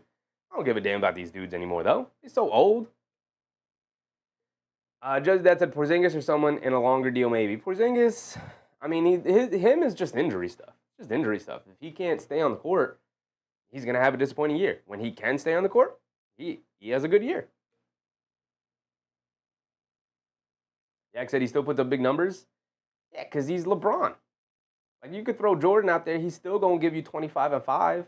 Like, he going to be 9,000 years old, Jordan. He's still going to give you that. Same with LeBron. Same with KD. Like, these dudes are still going to be able to give you the numbers. The numbers aren't the thing. It's the impact. Counting stats aren't the issue for these dudes. It's the impact. You know, as you get older, your impact decreases. AB said, why are LeBron playing NBA basketball since I was in my early mid-20s? He's been playing for forever. I literally don't remember a time in the league that he wasn't in it. You know? There are people playing in the league right now, born in 2006. Cooper Flagg was born in 2006. LeBron was making his third All-Star team by that point. Like, it's crazy. He's been in the league for forever. I got no expectations for this dude. Just go get your numbers in LA. Thankfully, it's not on any team I care about, because I'd be so pissed. I'd be like, bro, get off this team. You're not helping us win no more. Just that I agree. He's got back problems like the rest of us. Yeah, he got them old man injuries now. Like, it's not easy. Back spasms, like Josh Hart got back spasms the other game. That is that's like an older veteran sports player injury. What LeBron got is an old man in his in like his midlife type of injury. Whatever, however you pronounce it, the scatia, whatever it is, like that's that's like nerve damage. Not nerve damage, but like that's nerve pain. That's like from like a herniated disc that sends the pain down your leg. That's what that's from. That's an old man injury. Once you hit that point in your life, not let alone your playing career, it's over for you. Like, you should stop playing, like, pick up YMCA basketball at that point. This man's still in the NBA. I got no expectations for him. Just go out there and entertain us at this point. I'm not expecting the Lakers to do nothing. Mogbo, beautiful bounce pass from Jamal Shed to Mogbo. By the way, we're back into it. Good timeout. Kind of pull things back together and get a nice easy bucket there. Payton Pritchard has it up top. Coming to his right off the Luka Garza screen. Driving it down, over the top pass to Garza. Catches, pump fake, spins, trying to put it up. Can't get it to go down, but that's because he got fouled by Mogbo, and Mogbo very frustrated with the foul call. Going to send Garza to the foul line for 2 free throws. Just that said, I hope Josh has a big year, 6th man. It is Josh Hart's John Starks year. It is Josh Hart's John Starks year, right? When John Starks went to the bench, yeah, he very famously did not want to go to the bench. But like, he was a starter, the second best player on the team. Why do I got to go to the bench? I'm not a bench guy. I earned my starting spot, all of those things. And then he won 6th man of the year. Time for Josh Hart's John Starks moment, right? We know he can be, he's got starter level talent. He's got great impact, all of the things. Go win 6th man of the year. Go win 6th man of the year. If you are a starter and you feel like you're a starter, but you're going to be coming off the bench, then go tell us that by winning 6th man of the year, right? It's very simple. Very simple. Luka Garza knocked down both of his free throws. Jamal Shed has it up top. Being guarded by Gonzalez. Blows right past him, driving to his right, and there's a foul on Gonzalez, who just reaches in and grabs him. Josh Starks had it, yes, sir. Them Josh Starks.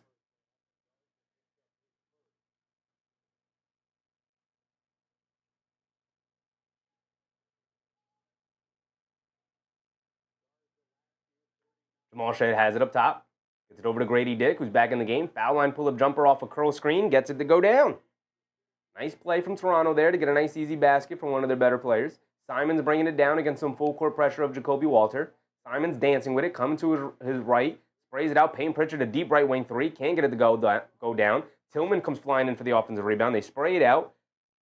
Gonzalez pump fakes, driving it down. Kicks it out. Tillman pump fakes, driving to his left. Has it in the post. Picks up his dribble. Kicks it over to Garza, driving down the middle of the lane, reverse layup, gets it to go down. Great player movement from Boston there to generate something out of nothing. Jamal Shed bringing it down.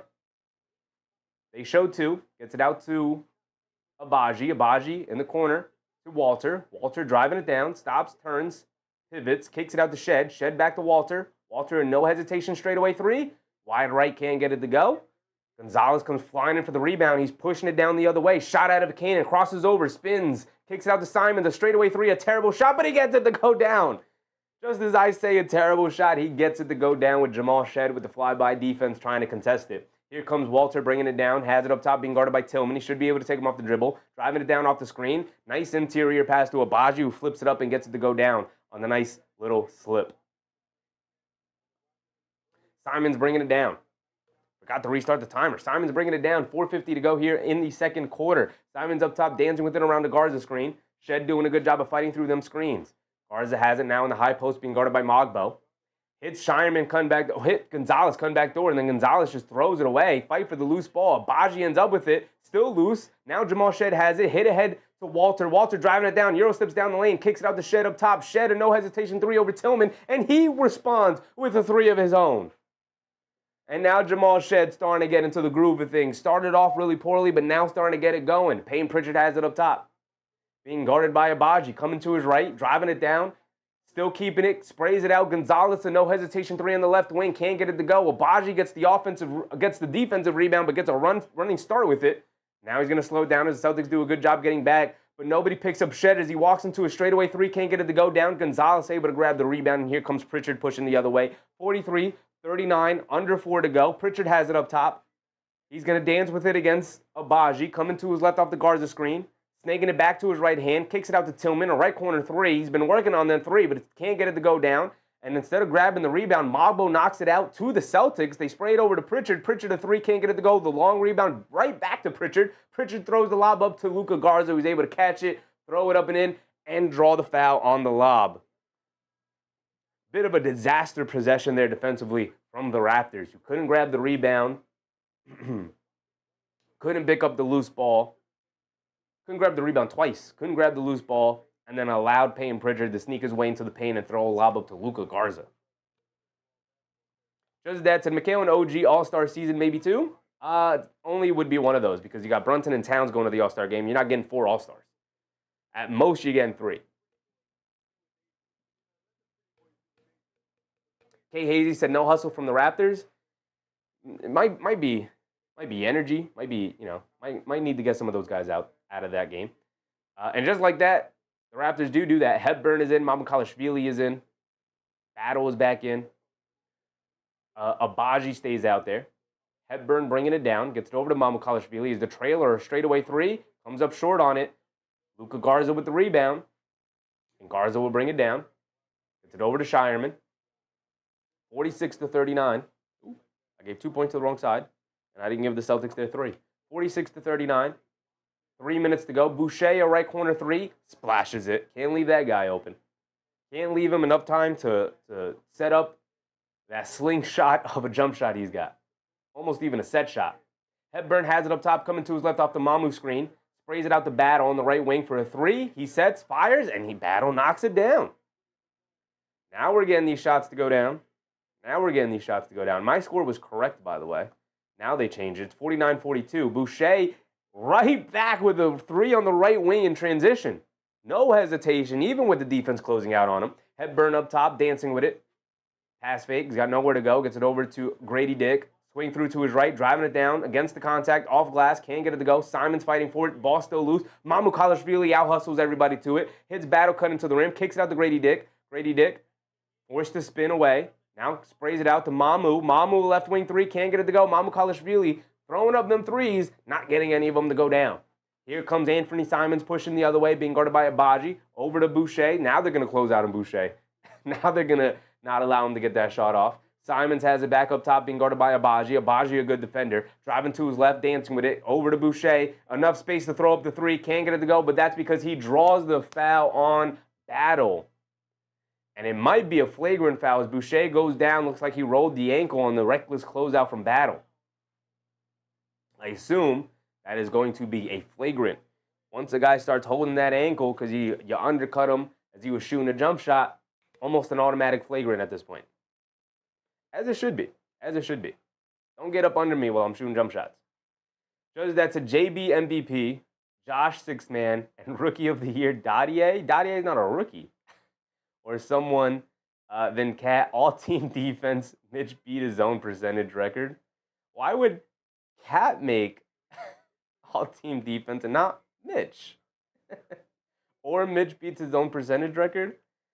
I don't care about the percentage record. Let Mitch make all-team defense. Why does Cat have to make all-team defense? Why can't Anunoby make all-team defense? How does Dadier win Rookie of the Year when he's a sophomore? It'd have to be Mo Diawara for Rookie of the Year. AP 39 and 18 likes. I appreciate you, AP. If you're in the stream right now and you're enjoying yourself, go ahead and hit the thumbs up button. I'd very much appreciate it if you can go ahead and like the stream.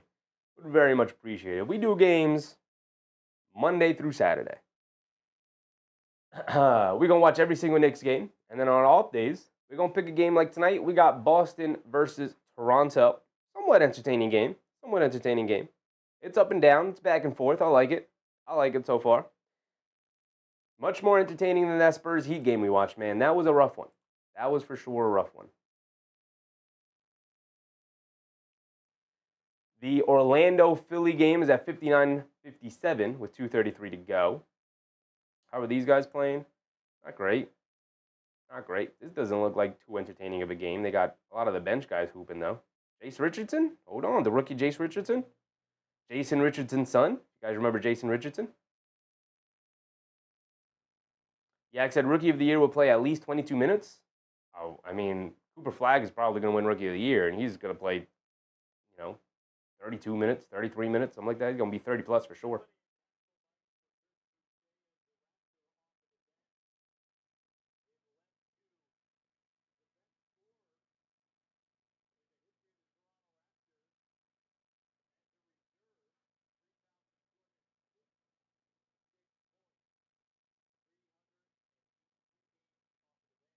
$17 points for Tyrese Maxey. He's hooping out there.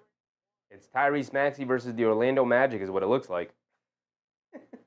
It's Tyrese Maxey putting the team on his back versus the Orlando Magic is what that looks like.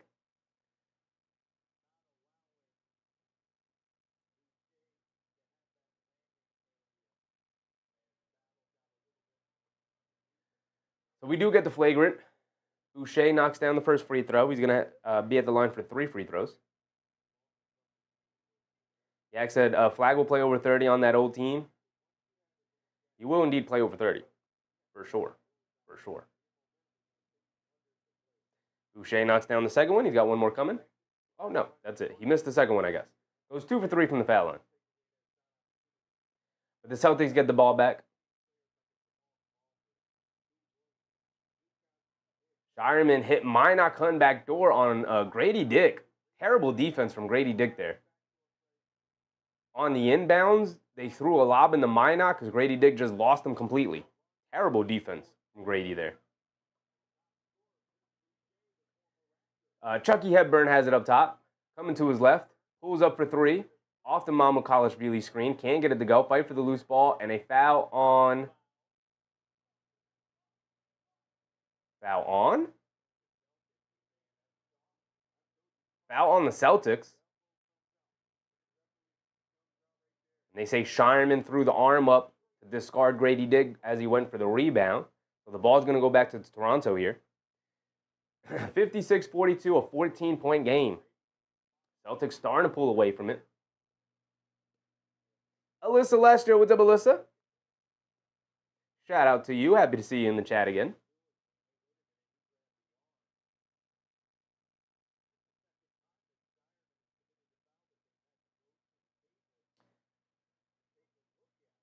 So the officials are going to go back to the monitor to see if it's a flagrant foul.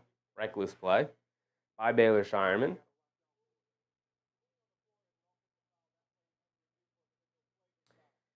So they're looking to see if it's a flagrant foul. It's preseason, refs. It's preseason. The replay, I don't think it's a flagrant. Maybe a technical, if you really wanted to give it something. Shireman extends the arm. It hits Grady. He hits Grady Dick in the neck. That's not great, right? That's not great. You got people. You got the crowd in the background, and there's this young lady with, I guess, maybe her mom or something, or older sister or something. And she, as Grady Dick gets hit, she goes, like she just witnessed a murder. Common foul, as we suspect. It's preseason, refs. Come on, let's Let's get the game going. Let's get the game going. I got my timer ticking way too far. My bad. I'm just going to let it run out. But we got a minute and a half to go here in the second. 90 seconds. 90 seconds. We're almost there. 56-42, 14-point game. Toronto has the ball here. Battle with inbound. Gets it into a cutting. Who's that, Walter? It wasn't Walter. Who was that? Who's in the game? Lawson. A.J. Lawson. That's who missed it for Toronto. Pritchard has it up top being guarded by Mamu. Pritchard's going to look to dance on him. Can't get past, so he hands it off to Shireman, driving it down to his right.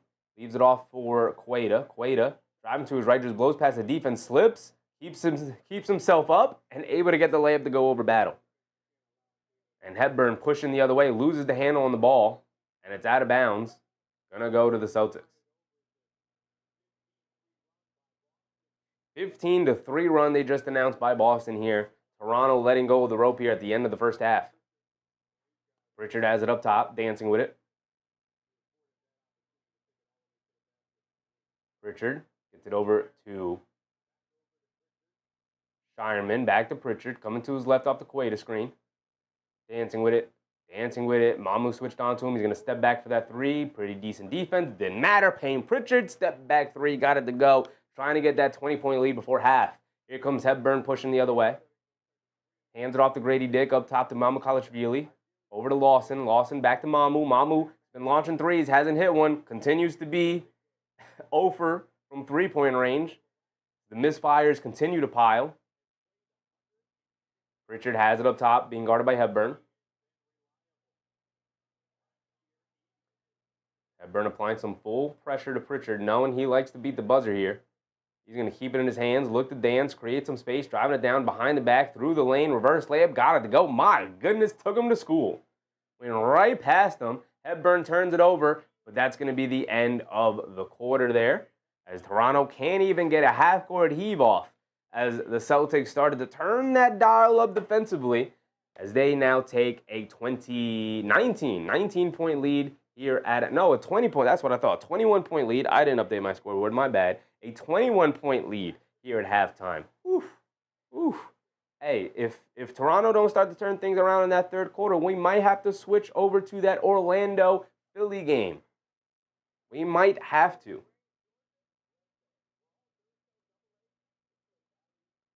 We can go over some box scores, go around the league a little bit.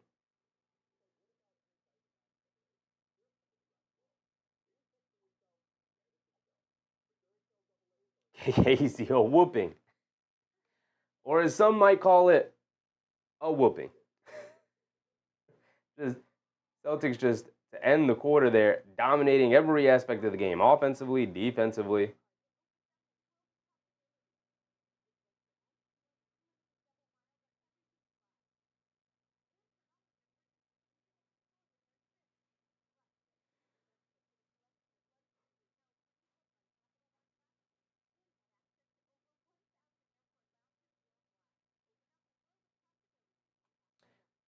Just Dad said, Roy has a number of game wins on it. Rookie of the Year? Yes. 65 games. Yes. 65. 65 for all major awards. Right? For all NBA, all defense, obviously all of the Player of the Year awards. 65 games. They're all 65 games. Got to actually play basketball in order to get rewarded for playing basketball. You know? I think the solution to this, a lot of people are like, well, what if they play 64 games? Are you still going to eliminate them? Yes, that is the rule. But what I think there should be is right, the phrase, there's an exception to every rule, exists for a reason. And so we should have an exception for this rule. And if a player plays like 61 games or 62 games or whatever, the team can submit an exception form to the league, and they can review it and say, like, was it like sporadically missing games? Was it a big injury? Could they have made, like, how many rest games did they have? And if they deem, like, well, like, they're all rest games. So, like, no, we're not going to give it to you. Like, or did, like, they sprain their ankle down the end and so they couldn't play, but, like, they were right there. Like, a way, a file with a form, if for an exception to the rule, of, you know, like, look, man, like, he was on pace to play 65. He didn't take a ton of rest games. You know, didn't have like the load management stuff. He would have played 65, but he rolled the ankle at the end. He'll be all right for the playoffs. You know, he'll be okay. It's not like he's out for a playoff run or something. So let's file this form, and then maybe a guy who played 61 games, who was going to maybe win Defensive Player of the Year, can still win that award, especially considering when we know that contracts and money is tied up into some guys winning awards, like making All-NBA teams or All-Defensive teams or anything like that.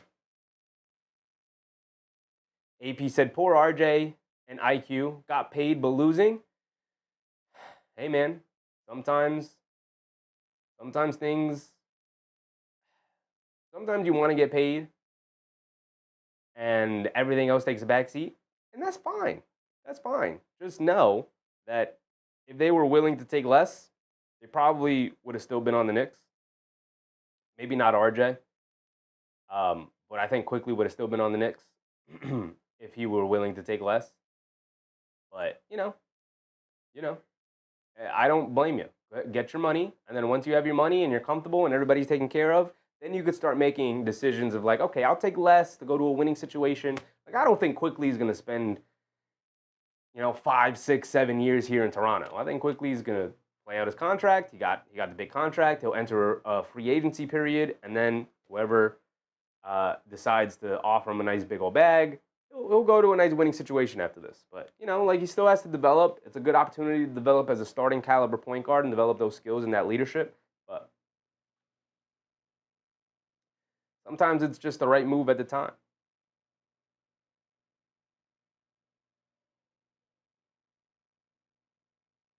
Let's go through the box score. It might be the last time we see a lot of these starters. Boucher, 17 points tonight. Payton Pritchard, 18 points tonight. Anthony Simons, a disappointing 5? Only 5 for Anthony Simons? What are we doing, brother? What are we doing? All right, there we go. Now you can see that better. Chris Boucher with 17. 17, it's on this side. 17. Hold on. This is why we got the pointer, y'all. Yes, sir. 17 for Boucher, 9 for Minot, which is decent, 2 for Queta, which is not great, 18 for Pritchard, which is fantastic, only 5 for Simons, which is not great. Simons also, by the way, not doing anything else. He's only got 1 assist. Zeros across the board, except for the 1 assist, 1 for 5 from three-point range. And the one he did hit, remember, I was like, terrible shot. Oh, wait, he made it. But I guess that's just an Anthony Simons kind of thing. Preseason, we're not going to overreact, but off the bench, Shireman has 2, Hugo Gonzalez has 2, Luka Garza leading the way with 8. Shireman was a plus 17, though. He did lead the way with his tenacity overall, tenacity. There's 7 for 22 from three-point range. 7 for 22 from three-point range. 23 for 46 overall, 50% from the field is pretty good. Three-point shooting is decent. That's fine. 10 for 12 from the foul line is okay. And then we get to Toronto. And Toronto, we know, has been horrid shootingly. I mean, my man Mamu, 0 for 5 from three-point range. He's getting them threes up there. None of them are going down. Not a single one of them are going down. As I pull this up over here. And then we get to Colin Murray-Boyles, who only played the first 8 minutes or so of the game, and then we didn't see him at all again? Well, that's weird. Only 8 minutes for the rookie? Did he get hurt? Why is Toronto not playing their guys? Toronto, are you an abysmal organization? What are you doing? Play your guys. Ochai Agbaji, 15 minutes, decently impactful. Didn't do a whole lot. 2 for 4 from the field. 5 points. Didn't take a ton of shots. Jamal Shed started off the game pretty terrible, but then started to get it going. Only played the 12 minutes in that first half. 9 points. 2 steals, or is that turnovers? 2 turnovers for Jamal Shed. 4 assists, though, 3 rebounds, solid for Jamal Shed after a pretty horrid start. Grady Dick, 15 points, 3 for 7 from the field. He started off looking for a shot and then cooled off as the game went on. 2 for 4 from three-point range, 5 rebounds, and assists, a steal, 9 points for Grady Dick, leading the way for the starters, leading the way for Toronto in general. 9 points is their leading score. Then we get to the bench. Jamison Battle, 6 points, knocked down 2 threes, cool. Jonathan Mogbo off the bench. I thought his energy was pretty fantastic. Jamison Battle, minus 22. God damn, same with, is that Chucky Hepburn? Similar with Chucky Hepburn. What's going on with your plus minuses? Why did my thing, my internet just snapped right there. Are we good? All right, we're good. We're good still. There we go. Back online, y'all. Back online. AJ Lawson got in there for 2 minutes. I don't know what's going on with that. Did Colin Murray boys get hurt and he wasn't allowed to bring him back in, so he threw AJ Lawson in there for 2 minutes? That's weird. That's weird. Chucky Hepburn, 0 for 3. All of them coming from three-point range. Didn't do a whole lot of bells. He does have 3 assists, and I thought his pace and his ball handling was pretty decent. You have turnovers, 2 turnovers for Chucky Hepburn. We got Jacoby Walter coming in. He's supposed to be primed for a big year this year, and yet 0 for 4 from the field, 0 for 2 from three-point range, got to the line, split the pair. 1 rebound, 3 assists is solid. 3 assists is solid for a wing off the bench, right? But sitting with the 1 point, not what you want to see from Jacoby Walter. You want to see him take another leap up. And then Elijah Martin, I thought was pretty impressive off the bench, right? I didn't know who he was coming in. Rookie drafted from Florida. They just won the championship. He was the backcourt mate alongside of Walter Clayton Jr., who won Player of the Year for the tournament, obviously. Player of the tournament. But Elijah Martin got drafted in the second round. 2 for 3 from the field. 1 for 2 from three-point range. Split a pair of free throws. Pretty solid outing for Elijah Martin. I'm impressed. I'll remember his name. I'll remember he's out there in Toronto, right? So he stood out to me. Outside of that, Chucky Hepburn, I guess, stood out to me a little bit because I liked his pace. But I thought Mogbo, I liked him. Other than that, disappointed with Walter's performance. Jamison Battle didn't do a whole lot outside of knocking down 2 standstill three-point shots. Right? You want some defensive tenacity, some sort of other impact. He's got zeros across the board outside of those 2 threes. Literally zeros across the board. Literally, other than 2 personal fouls, he knocked down the 2 threes, and that was it. He's standing in the corner, and that's pretty much all he's doing. And not loving that. Steve Z, formerly Go D-Zilla. What's up, C? What's up, Steve? I kind of like your vibe, Sheffy. How often do you do this? What kind of fan are you? Appreciate you, Steve. We stream Mondays through Saturday. So we stream every day of the week outside of Sundays. I need at least 1 day off just for me. So we stream games every single night. Most of the time we'll go through it the night before we sign off. And we'll kind of just, as a community, pick a game. Try to pick what we think is going to be the most entertaining game. Sometimes we may pivot. Like tonight, if this starts to get really entertaining as the game continues to go on, we might pivot over to that Philly-Orlando game. But we do this Monday through Saturday. I'm a Knicks fan. This started off as me just doing Knicks games, and then I like doing it so much we transitioned to just doing games every single night. I will still prioritize watching Knicks games. So if the Knicks are on, I'm watching the Knicks game. We're doing the Knicks game. We do every single Knicks game. That has been the thing we've done for the past 3 or 4 years now. And we stream Monday through Saturday. We're going to do a game every single night this season. We're going to keep it going. Obviously, unless something comes up, I'll let the community know. But I'm a Knicks fan. We will be prioritizing the Knicks. And it's a good year to prioritize the Knicks because they are about to go on a championship run. So we get to witness every game, every step of the way of them winning the championship this year, right? Right, Steve? Right? But here in preseason, we're just getting used to the format, the new format that I have going on this year. The scoreboard up here, got the player graphics. We do pre-games before every single game where we go through sort of both teams' rotations. That's where you see the player graphics here. We'll go through each team and whatnot.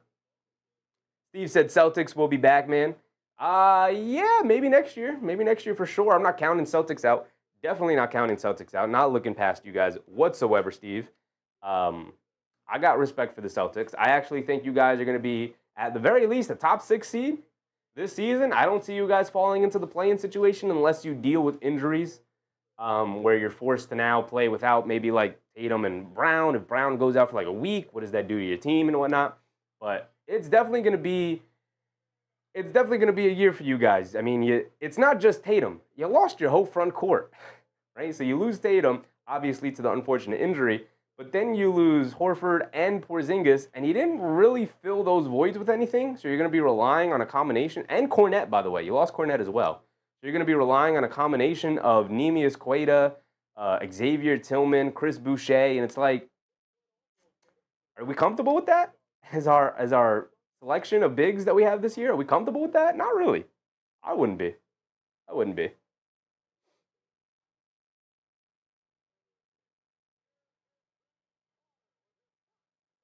AB said, I haven't heard much about the in-season this year, the in-season tournament. They haven't really said anything about it. At some point as the season goes on, we will get the reveal of what the wacky thing is going to be. Like, are they going to do the wacky court designs again? I assume they are. I think that's just sort of a thing that will stay around now. But we'll get to that point. We'll get to that point.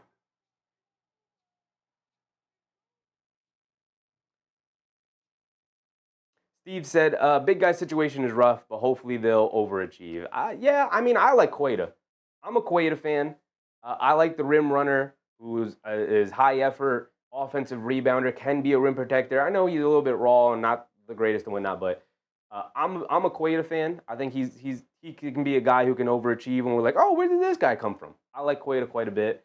Tillman, I'd always been a fan of, but don't really love the way I liked him when he was at Memphis. Don't really love the way you guys with the Celtics have utilized him, kind of stretching him out to the 3-point line, making him a shooter. I think he's a little bit more effective closer to the basket.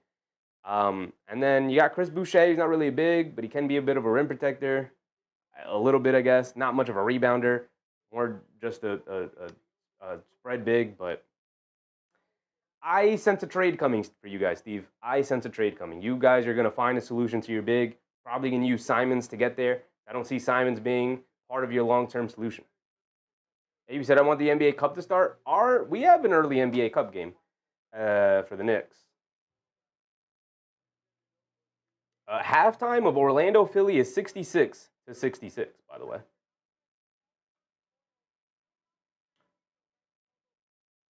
Colin Murray Boyles, just like I suspected, is out with an injury, right elbow contusion. They're just going to leave him out. If we go to the Knicks schedule, our first NBA Cup game is against the Bulls. I was looking at the schedule the other day. Regular season. Yeah, here. Where did I see that it said that? Play Chicago twice. That's not what I wanted. That's not what I wanted. That's not what I wanted. Do I have to just go to the NBA schedule and look at the schedule overall? That's okay. The ESPN website. I hate going through it.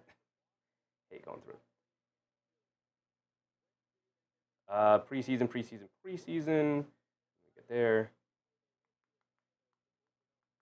All right, well, the game is back, but I know one of those two games that we're playing against Chicago is the NBA Cup game, so it's very early. Very early we start the NBA Cup. All right, here we go. Let's get our game cast back up. Beautiful. Here we go. Boom, boom. The third quarter, let's get it started. Here we go. Celtics running the other end. Boucher over to Minot on the fast break. I didn't see what caused it, but there we are. Minot gets an easy two-handed slam, 65-42 to start the second half here. Grady Dick has it up top, coming to his left.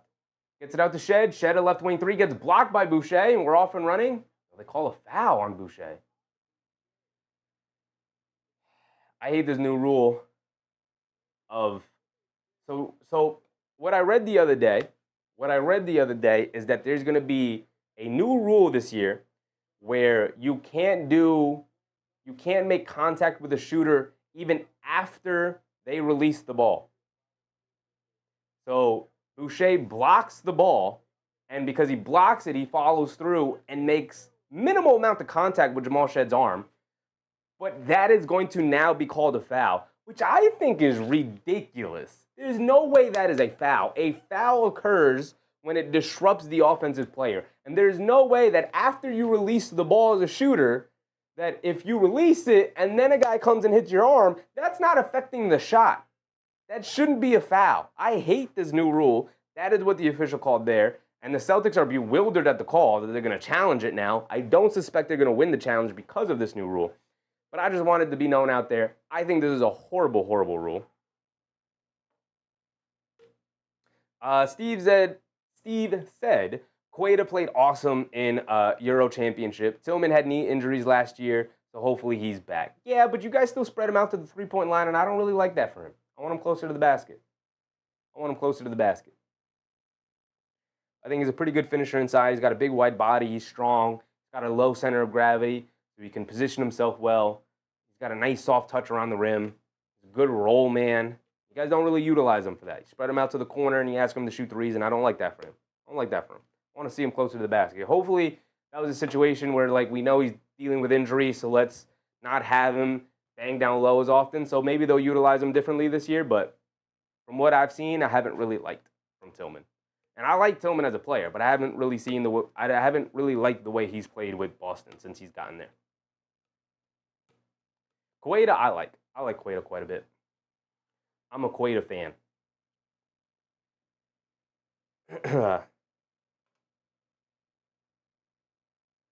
We got Orlando, Philly at halftime, and we'll see how the second half goes. We might switch over if this becomes like a 30-point blowout. I don't suspect it will, but we'll see. We'll see how the game goes.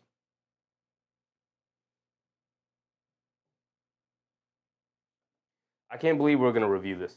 I can't believe we have to review this. And again, I suspect that the Celtics will not win this challenge.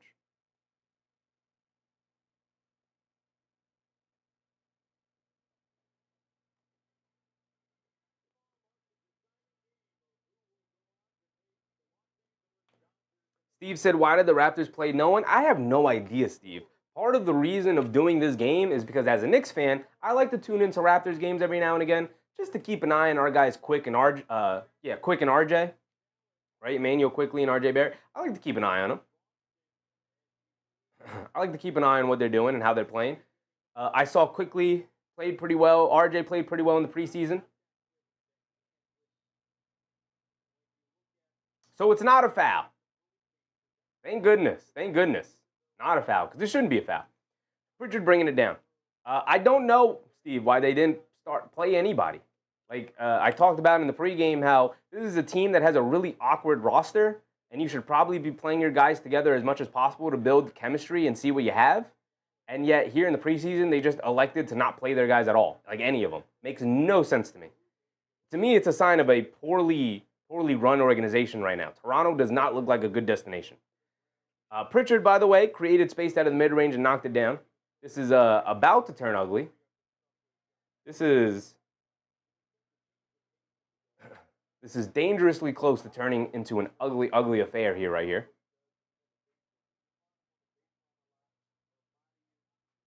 We need a Raptors comeback is what we need.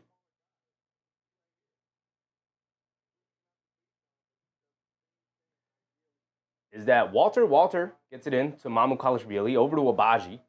Abaji over to Shed. Shed coming to his left, back to Mamu. Mamu's going to drive it down on Chris Boucher and just leans right into him as Chris Boucher draws the charge. Mamu Kalashvili has been a mess tonight. He has been absolutely horrendous.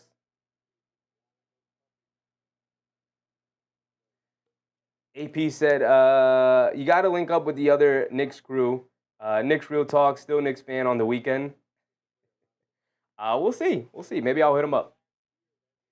Steve said Raptors have no plan. Well said. Yeah, I just, like, even if you don't, like, you're just accumulating talent, right? You traded for Ingram, you traded for RJ and Quickly, you got Barnes already. None of them seem like they fit together as a team. So even if you're just in a phase where you're like, well, we're just going to acquire good players. What is the plan? Like, you're right. There is no plan. What is the plan? Because you're not playing any of them together to see what you got, or even showcase them if there's a trade down the line. Anthony Simons dances with the ball, gets to a mid-range fall-away jumper, well contested, didn't matter, he knocked it down anyway. Jamal Shed tries to shovel it over to Walter. They feed it over to Abaji in the right corner on the relocation, he gets it to go down. Okay, some momentum. 24-point lead. Whoa, when did that happen? When did 24 happen? My goodness. Pritchard. Over to Simons. Simons trying to get the 3 points right back. Oh, and here comes Anthony Simons. We talked about how he can be a bit of a microwave. Had a pretty bad first half, and here he is knocking down his first 2 shots of the second half. Shed a beautiful pass to Grady Dick in the right corner. He knocks it down. Now we're going shot for shot. Now we're going band for band. Now we're off and running. Home run pass to Josh Minot's going to be a turnover from the Celtics. But now we're getting some NBA action. Can Toronto come back? Because we know obviously at some point all the starters will be pulled for Boston, but I don't suspect we'll see the same thing for Toronto, considering they're already pretty deep into their bench.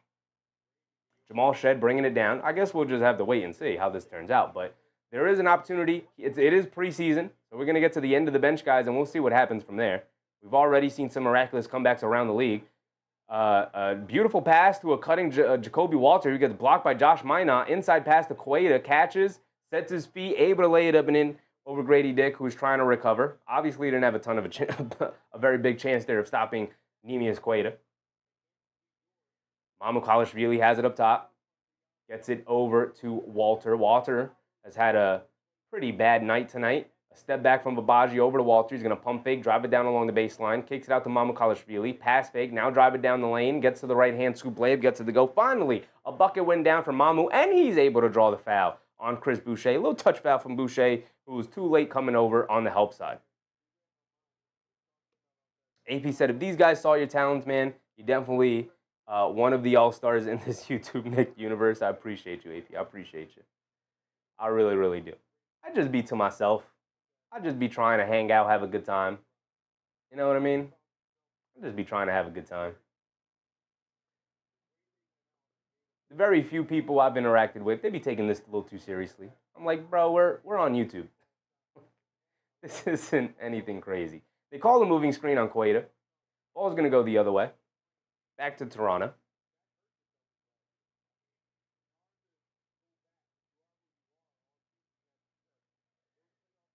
Mamukelashvili hands it off to Abaji. Abaji up top to Shed. Shed being guarded by Simons, coming to his left. Driving it down. Spins. Got nowhere to go, so kicks it out to Grady Dick in the right wing, being guarded by Boucher. Stop, turn, pump fake. Beautiful move from Grady Dick, and he gets the scoop layup to go off glass. Grady Dick with the lean, stop, pump fake, step through, layup. Beautiful play. Beautiful play. Payton Pritchard has it up top. He's looking to answer. 23-point game. 21-point game, excuse me, as Toronto able to force the turnover. Here comes Jamal Shed pushing the other way. Bounce pass over to Walter, who airballs another shot, his third airball of the night. This time comes on a wide open three. What are you doing out there, brother? We're looking for a big year from you. Josh Minot in transition, can knock down the left corner three. Anthony Simons comes flying in for the offensive rebound and knocked out of bounds by Toronto, so it'll stay here with Boston. My timer going? My timer is going. We got just under 8 minutes to go here in the quarter.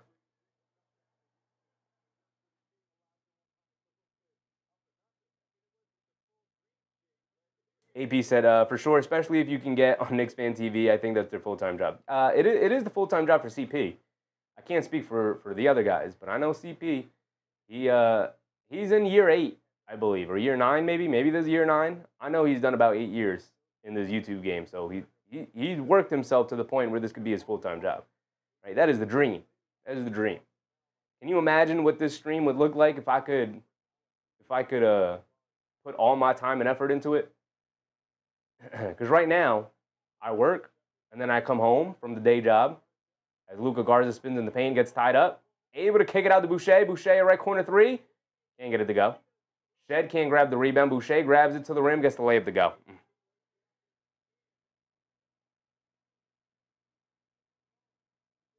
If I had the time and the opportunity to, because right now, what my schedule is, I go to work in the morning, and then I come home, I shower, I eat, I come down, I set up for the game, and then I have about 45 minutes to myself before the game starts. And then after the game, I brush my teeth, I go to bed, and I do it all over the next day. You know, don't have a ton of time to like work on the stream, work on some of the graphics, make new graphics and whatnot. Like there's so many more graphics I'd like to make. So many more graphics I'd like to make. Just to make the stream a little bit better, you know what I mean? AP, year 8 for CP, yeah. Year 8 for CP. You know?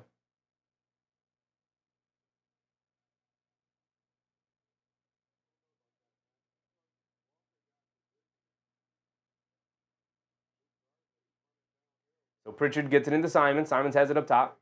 76-53, a 23-point lead. Grady Dick fighting for the loose ball there. And it's going to stay with Toronto. Great defense and hustle from Grady Dick there. I got on him a little bit in the first half, or not a great defensive performance in that first half, but here he is picking the pocket of Anthony Simons. Anthony Simons is really sloppy with the ball here tonight with his ball handling. I thought he was a better ball handler than this.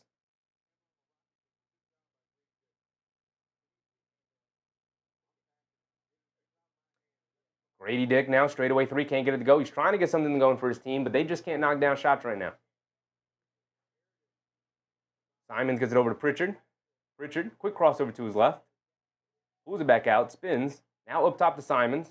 Simons coming to his left off the guards of screen. Step back. Puts up the three. Off the back rim, can't get it to go. Grady Dick comes in for the rebound. He's a good rebounder for his position.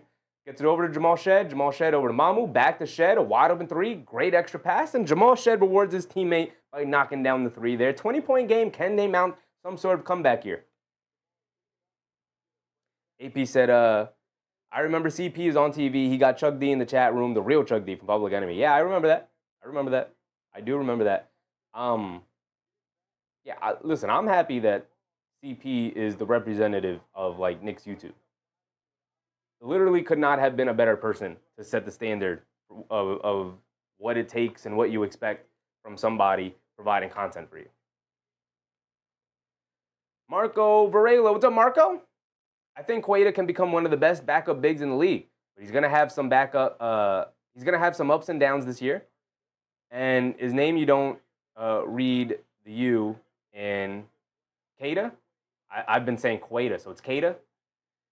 Nemius Quaida. Nice feed to Grady Dick, who now breaks the 20-point curse down to 18. Out on the fast break, got the nice finish. And here he is applying some more pressure to Simons. They get it over to Shireman. Shireman's going to pump fake, drive it down. Chucky Hepburn's in the game. I think Quaida can be good. I don't know if he's going to be one of the best backup bigs in the league. I think that ceiling's a little high. Simons throws up a floater, draws the foul, a little touch foul on Grady Dick. But Simons is able to knock down the tough floater. It's also going to send him to the foul line for one more free throw. Nazalon said Pritchard's good. Pritchard is really good. He didn't win Sixth Man of the Year by accident.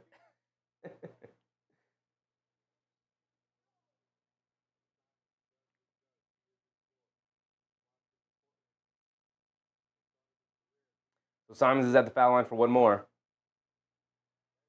He pushes it right back up to 21 there. 5:30 to go here in the third quarter. Time moving fast in this quarter. Not a ton of foul calls, which I like here in preseason. Let these guys play. They kick it out to a wide open. Who's that three from? Abaji? Chucky Hepburn able to grab the offensive rebound and knock down the left corner three. Okay, Chucky. I've never met a Chucky. That's not true. I have met a Chucky in real life. There's not too many Chuckies out there in the world anymore. Shout out Chucky Hepburn. Luka Garza steps back for the pick and pop three. In and out, can't get it to stay. Loose ball knocked out of bounds. It's going to stay with the Celtics. Steve said, Quaida still needs to figure out the drop. Never switch with him. Yeah, he doesn't have very quick feet. He's more of a rim protector. And if you're a big with not very quick feet, you got to get really good at drop coverage. It's a great point, Steve. It's a great point. And we're going to get a challenge here. Preseason, guys. It's preseason. I know we want to treat it like it's a regular game, so we're going to go through the challenge process and whatnot. Come on, coaches. Preseason. You challenging an out-of-bounds play. 18-point game. Could be worse, right? Didn't it get as bad as 26, 27, something like that? 27, I think, was the worst. It was the largest lead for the Celtics. So it's already down to 18. The Raptors will have a chance to make this an interesting game. We'll see who plays here in the fourth quarter. Will both teams pull their starters and go deep into their bench here in the fourth? We'll see.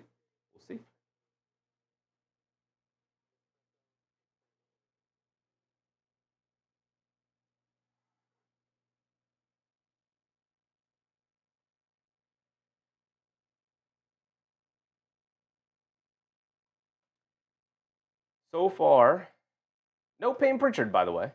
Didn't even realize for the Celtics, Payton Pritchard did he start the second half?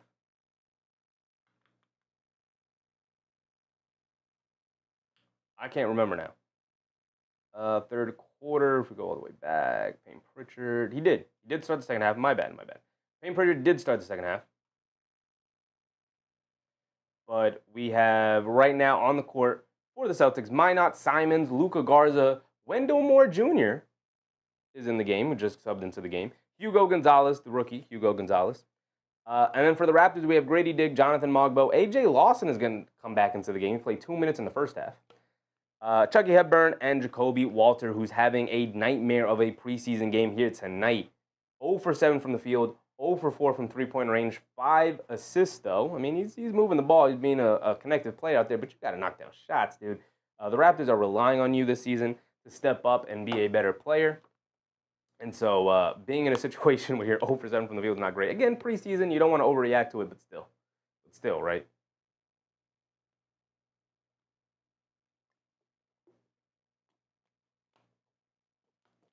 Grady Dick is having a much better second half, though, here. 16 points. He had, 9 at halftime? So already up 7 points here. Again, trying to lead his team back into the game, trying to make something happen, trying to make it somewhat interesting. Marco said, I know, but I'm saying the top of his potential. In reality, he'll probably be just a good backup big. Yeah, I think that's what you're looking for, though, right? And if you get anything more, then that's icing on the cake. It's icing on the cake. You can say that about a lot of guys. Like, I think Grady Dick could be one of the best three-point shooters in the league. Will he be? No, we'll probably just average out to a good three-point shooter. Good, decent role player. But there's potential there that maybe he could hit the All-Star game. Like, if we do that with every player, we can get real crazy with some of these evaluations. But I think Keita can be a really good backup big. I think it'd be a quality backup big. I really like Keita. I'm a big fan of Keita. I think this season I'd probably start Keita. But that's just me. As you know, as the Celtics start to try and figure out their front court rotation here. Jacoby Walter navigating in the lane, misses another shot, misses a floater there. And then a lob on the other end. Minot, it was a bad pass. But Minot able to recover it and lay it up and in. A bad pass from Wendell Moore. But it didn't matter. Minot's athleticism able to get it. They kick it in the corner. A.J. Lawson, right corner three. I guess he's a three-point shooter because he just heaved up that deep right corner three. No hesitation. Airballed it. Now here come the Celtics pushing it the other way. Hugo Gonzalez gets caught in the air, and Chucky Hepburn picks it off. Grady Dick, one-on-one against Simons, leans in, draws the foul. He's going to go to the foul line for 2 free throws. Excellent play from Grady Dick. Went right into the defender. 4:15 to go here in the third quarter. We're going to send Grady Dick to the foul line for 2 free throws.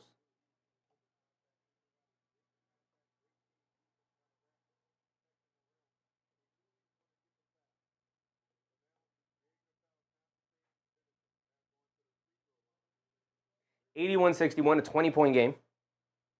4:15 to go here in the third. How interesting can Toronto make this? They're not out of the weeds. Celtics are not out of the weeds. Steve said best case scenario is Simons is swapped for a starting center and Q is a solid backup. Yeah, that's best case scenario. And I think that is ultimately the plan. We'll see if you'll be able to execute that plan and who becomes available.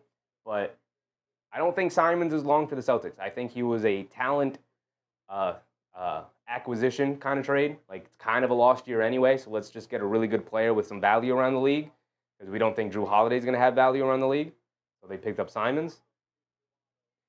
Simons on the left wing, speaking of, gets it over to Garza. Garza fakes the handoff, has nowhere to go, picked up his dribble, now gets it back out to Simons, coming to his left, all the way to the rim.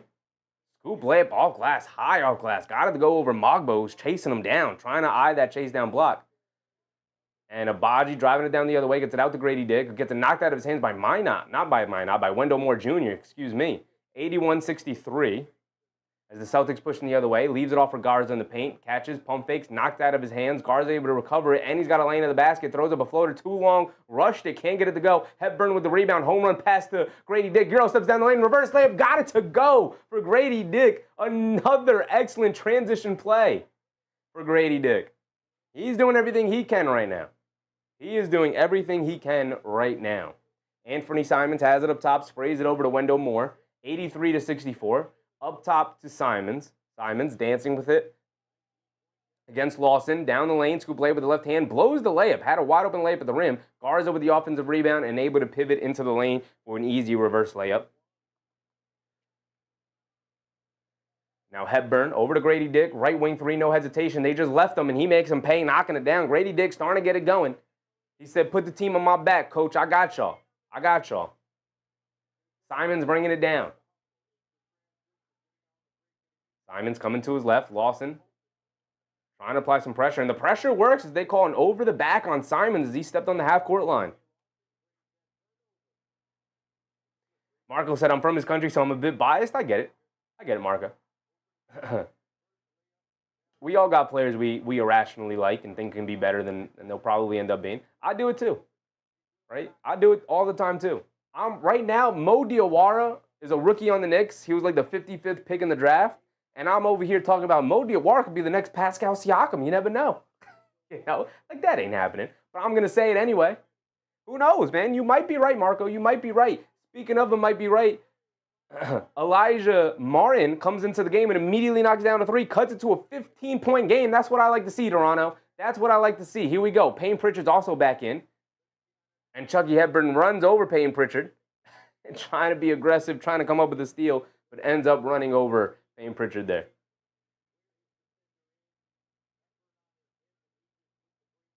AP reminding people to thumbs up. I appreciate you. I appreciate you, AP. I very much do. If you're in the stream right now enjoying yourself, go ahead and hit that thumbs up button. I'd very much appreciate it. Hey, Hazy, so when Grady plays with grit and hustle, it's tough to stop. If only he did that more consistently. I mean, if you put better players, like if he was playing alongside Quickly and Barnes and Ingram and RJ, like he could focus on doing those things all game long. You wouldn't have to focus on a lot of the other things. Celtics are in the bonus, so Pritchard's at the foul line, and he knocks down both of his free throws, so 87-70, 17-point game. Chucky Hepburn bringing it down against, who's in the game right now? Ron Harper Jr. Hepburn has it in the paint, pump fakes, kicks it out to Battle over to Elijah Martin. Martin on the left wing being guarded by Tillman. Swings it out to Hepburn. Hepburn coming to his left, dancing with it, stops, turns, spins, step back, step through, off glass, can't get it to go. Shot clock was winding down, rebound over to Pritchard. He's bringing it down the other way. Under 2 to go. Pritchard dancing with it up top. Lob inside to Takeda. Knocked loose by Elijah Martin. A bad pass from Pritchard. Here comes Lawson bringing it down the other way. Quick crossover to his left. Out to Battle. Battle left corner 3. Can't get it to go. Baylor Shireman with the rebound. He's pushing it the other way. Shireman up top, dancing with it. Coming to his left off the Takeda screen. Pulls it back out. Over to Pritchard. Pritchard on the right wing. Coming to his left off the Takeda screen. Mogbo switches onto him. And they call an offensive foul on, was that Cada rolling to the rim, runs over Lawson, I believe?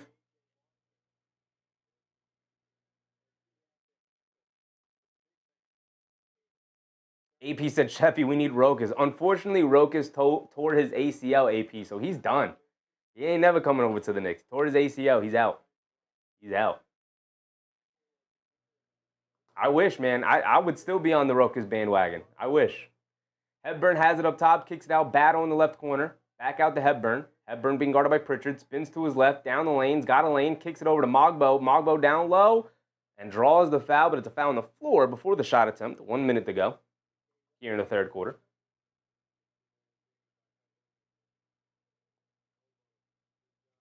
Just as Dad said, Vegas sweeping the Lady Championship in an hour or so. Shout out to the Aces. Was that their second one? Second or third championship? Lawson gets it into Hepburn. Hepburn over to Battle. Battle pump fakes. Got nowhere to go. And just gets it ripped out of his hands by Payton Pritchard. But then the Celtics turn it right back over, throwing it out of bounds. Xavier Tillman's not the guy you should be outletting it to.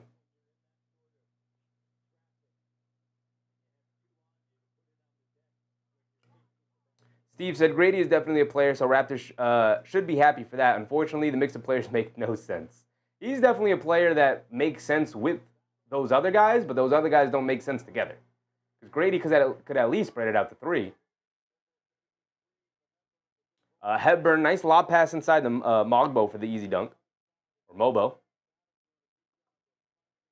Pritchard at the foul line, pump fake, step through, scoop lay with the right hand. Can't get the scoop to go. Cueto with the offensive rebound, but he was stepping out of bounds when he grabbed it. The ball is going to go back to Toronto here. 15-point game.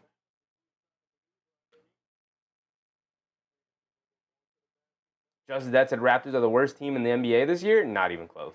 Not even close. Just as that said, Wiz will be a game or two better. Nah, man. Nah. Toronto's got talent. It just doesn't make sense together. Right? RJ's good. Quick is good. Even Ingram's good. Lawson to the basket gets fouled. It's fouled by Ron Harper Jr., so he's going to go to the foul line for 2 free throws. The Raptors have talent, but none of it makes sense together. Right? Quickly's talented. RJ's talented. Barnes is talented. Ingram's talented. Grady Dick is talented. Ochai Agbaji can play a nice role. Pirtle's a good starting caliber center. There's none of it meshes together.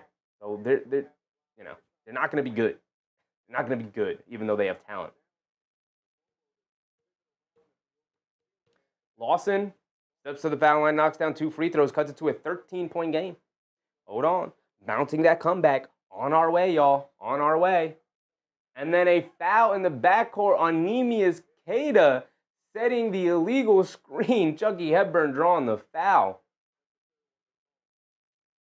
Ball going back to Toronto here. 7 seconds to go in the quarter. They're going to get the final shot. Hepburn has it against Queta. Dancing with it. Step back. Pump fake. Now chucks it up. And he gets it to go down. I was like, terrible shot, but he got it to go down. And it is a 10-point game going into the fourth quarter. Here we go. Here we go. Yes, sir. I told you guys. It's preseason. Crazy comebacks happen all the time. All the time. 27 might be the biggest one I'll see, though. Might be the biggest one I'll see. AP said, can you believe it's been since 2021 with Rokas?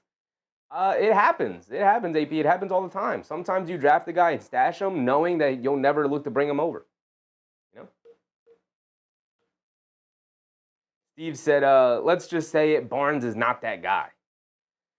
He might not be the 1A guy, but he's definitely a guy. He's definitely a guy. I think he's the best, most talented player on the team, right? That's including Ingram. I think he's the best player on the team, Scotty Barnes, but I don't know if he's a 1A guy. I don't know if he's the guy you build the team around. I think he's the guy you use to complement the star player, which, you know, is going to be really difficult for Toronto to acquire a star player.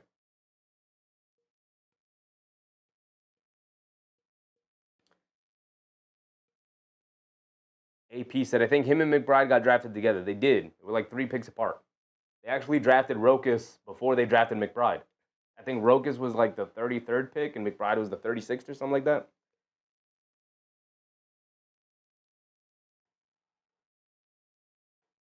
K. Hazy, 10 points. 10 points, K. Hazy. 10 points on the way. On the way. Here comes the fourth quarter. Here comes the fourth quarter. How's that Orlando game going? What is Grady Dick up to, by the way?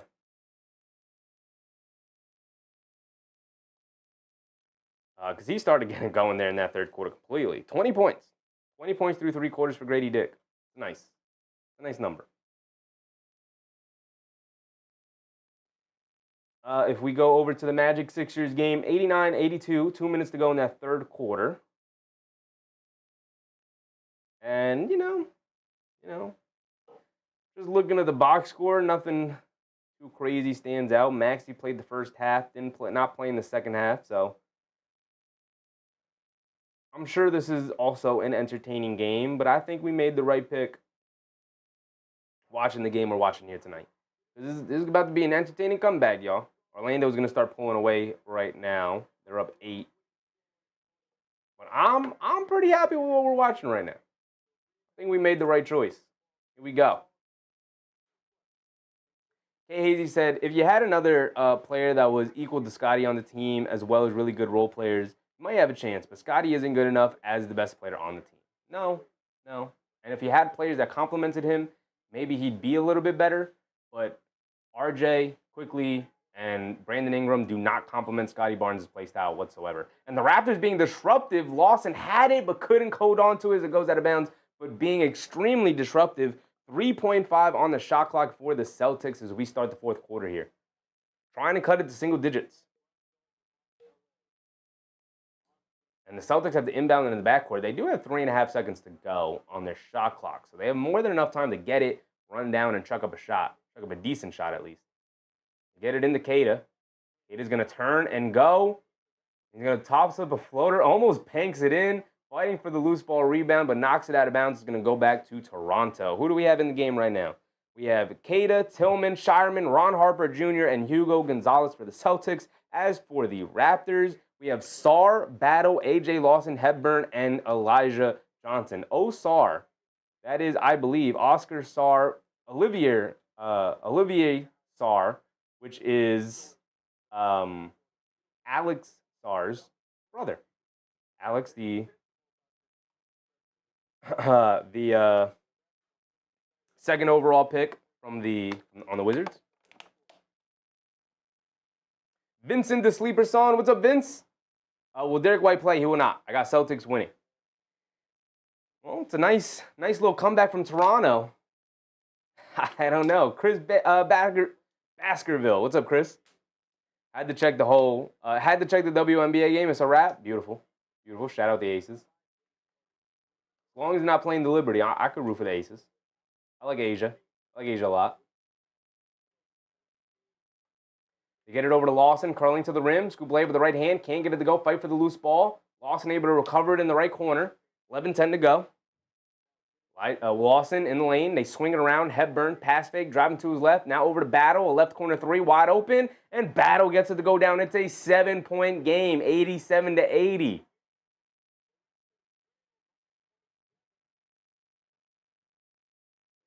Hugo Gonzalez has it up top, sprays it out to Shireman. Shireman coming to his right off the Cada screen. Down the lane, a foul line floater, can't get it to go. All momentum going towards Toronto, but Shireman able to get the loose ball back from Battle. In the corner, Ron Harper Jr., right corner three, can't get it to go. Cada able to recover the loose ball rebound. Now he has it against Lawson. He's got the size advantage. Picks up his dribble, gets Shireman cutting to the rim. Fall away, little jumper in the paint. Can't get it to go as he comes up short. Here come the Raptors pushing it the other way. All momentum on Toronto's side right now. You can feel the Celtics getting a little tight. They spray it out. Elijah can't get it to go, but that's because they call a foul on the screen set by... Who set the screen? Lawson. Lawson set an illegal screen. So the ball is going to go back to the Celtics here.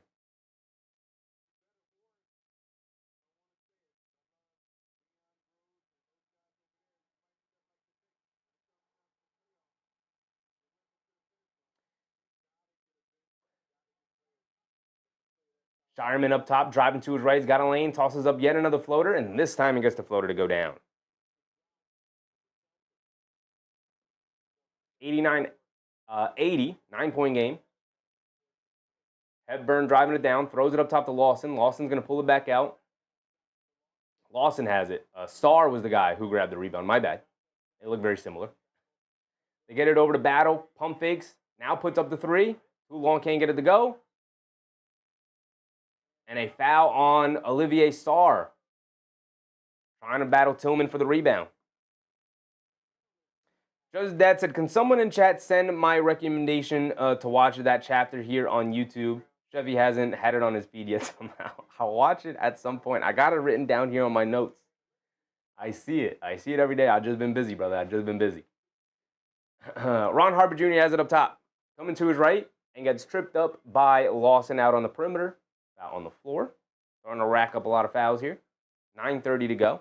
Timer's taking too far down. 9:30 to go here in the fourth quarter. Marco said, just found your channel because I can't watch the games. Props to you. Most guys speak what gives them clicks, and you say what's on your mind. I appreciate you, Marco. I'm just talking basketball with a bunch of people who also like talking basketball. I got no agendas. I'm just enjoying myself. Raptors go for the steal. Garza kicks it out. Tillman, a left corner three, has been off all day. Continues to be off, and a loose ball foul on the Celtics. Ball will go back to Toronto, and these whistles are starting to fly by these officials, man. Cool it with the foul calls.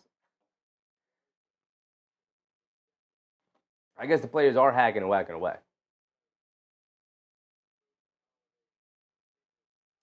So the Raptors will bring it down here. 9-point game, single digits.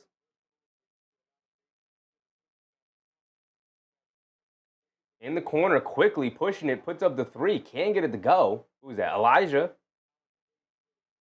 Martin can't get the three to go. Hugo Gonzalez bringing it down. Quick crossover to his right on Sarr. Crosses back over to his left. Spins to his right. Inside pass to Garza. Goes up. Can't get the layup to go. Sarr coming over.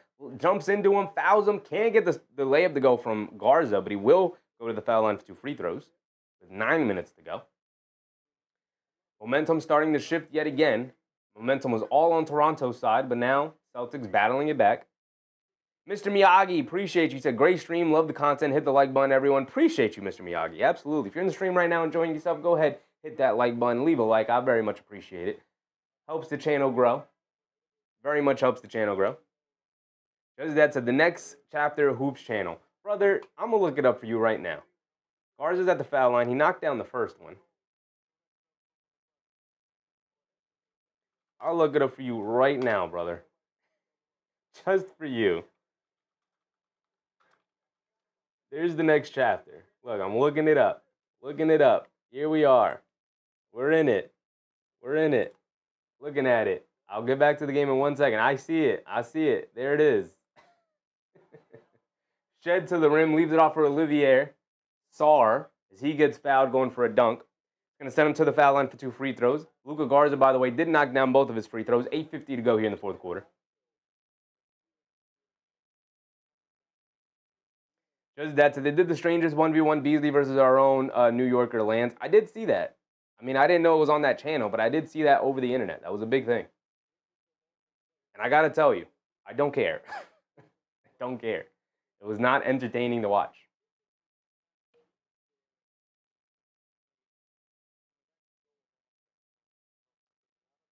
Sarr knocked down the first free throw. He's got one more coming.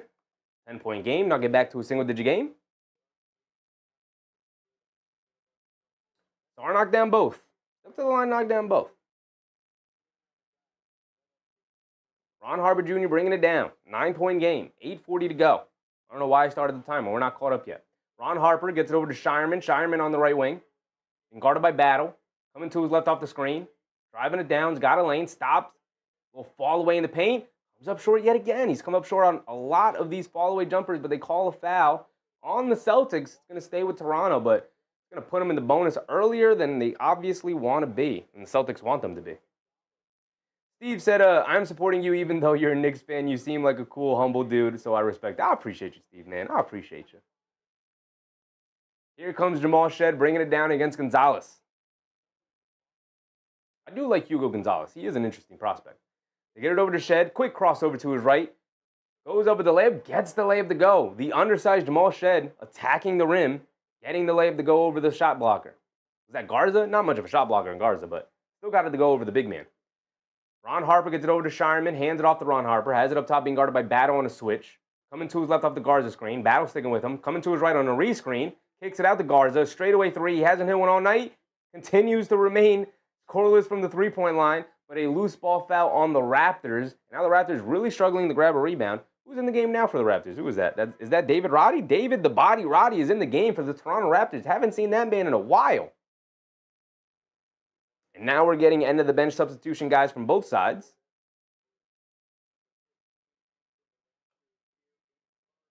As Jay Bridges comes into the game for the Celtics. Jaylen Bridges coming into the game. And Amari Williams coming into the game for the Celtics. And Toronto turns it over, stepping out of bounds. 91-84, 7-point game. Not insurmountable, obviously, but got to take advantage of your opportunities when you get them here. David Roddy bringing it down. They get it over to Sarr. Sarr up top, sprays it out to Martin. Martin spins, loses the handle, picks it back up. Amari Williams switches onto him, gets it over to Roddy. Roddy driving to his right, kicks it out to nobody. But was tipped out of bounds by the Celtics, so it'll stay with the Raptors. 5 on the shot clock, 7:37 to go. Just that said, we are welcoming all fans to join the Knicks championship run this year. Absolutely. Absolutely. Everyone can hop on the bandwagon this year. It is a free, everybody gets a free pass this year to hop on the Knicks bandwagon as we go for the championship. Jamal Shed driving it down. Euro steps down the lane, puts up the floater, comes up short just as the shot clock expired. Here comes Shireman bringing it down the other way off the rebound. Shireman spins, coming to his right, picks up his dribble. Got nowhere to go. They show 2. Got nowhere to go. Kicks it out. Back to Shireman on the relocation of 3. Can't get it to go, but an offensive rebound from Amari Williams. Shovels it inside, and they get the layup to go by Jaylen Bridges. Here comes Jamal Shed bringing it down. Can Toronto pull off the full comeback? They got to get it within 5 before I'll get too excited. Get it over to not Battle, but nice inside pass to Sarr. Sarr gets an easy dunk out of it. Slip into the rim off the off-ball screen. Who got the assist there? Jamison Battle got the assist. That's who it was. It was Battle. A step back 3 for, is that Jaylen Bridges? Knocks it down. Okay. Or is that Ron Harper? Excuse me, Ron Harper Jr. A lot of guys who I'm not super familiar with. Ron Harper Jr. with the step back 3. I know Ron Harper Jr. went to Rutgers, but Darko takes the timeout here for the Rockets. Finn, what's up, Finn? Can anyone be more hype in history than Payton Pritchard. Hyphy? I don't know what that means, brother. Mr. Miyagi said, I love New York. Appreciate you, Mr. Miyagi. Appreciate you.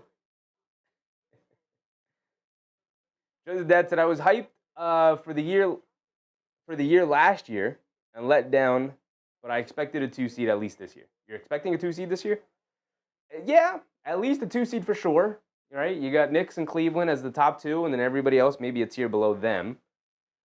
So yeah, I'd be pretty disappointed if they didn't at least get the 2 seed. I'm with you. I'm with you on that for sure. I'm expecting the 1 seed, but at least top 2. At least top 2. If you're the 2 seed, I'm not going to be mad at that. But I want the 1 seed. I just have a good year. Have a better year than last year, which means at least 52 wins. Right? That's the goal. At least be better than last year. You got a better team. You got a deeper team. You got a coach that's looking to utilize your roster a little bit more than Tom Thibodeau did. So everything should be coming together this year. It should be your year. Just that said, OKC a big fave overall, sad face. Well, the Celtics were a big overall favorite last year, and we know how that ended up. Whether Tatum got hurt or not, they were getting eliminated by the Knicks in the second round. So you never know what could happen. Denver got better.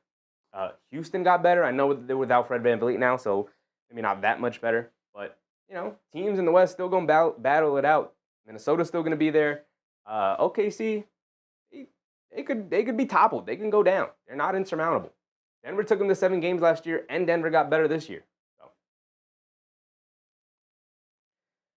So they are not infallible. They can be taken down.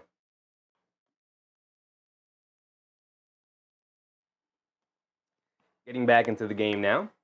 Big shot from Ron Harper Jr. to push it back up to 10. Back up to 10.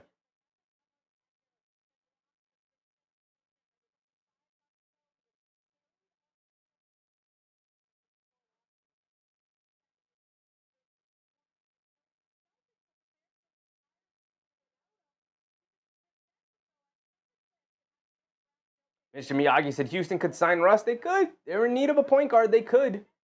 They for sure could. They're showing this crazy video of Jason Tatum doing the vertical dunk. Crazy. Crazy. Coming off an Achilles injury. Crazy. He's already dunking. Insane.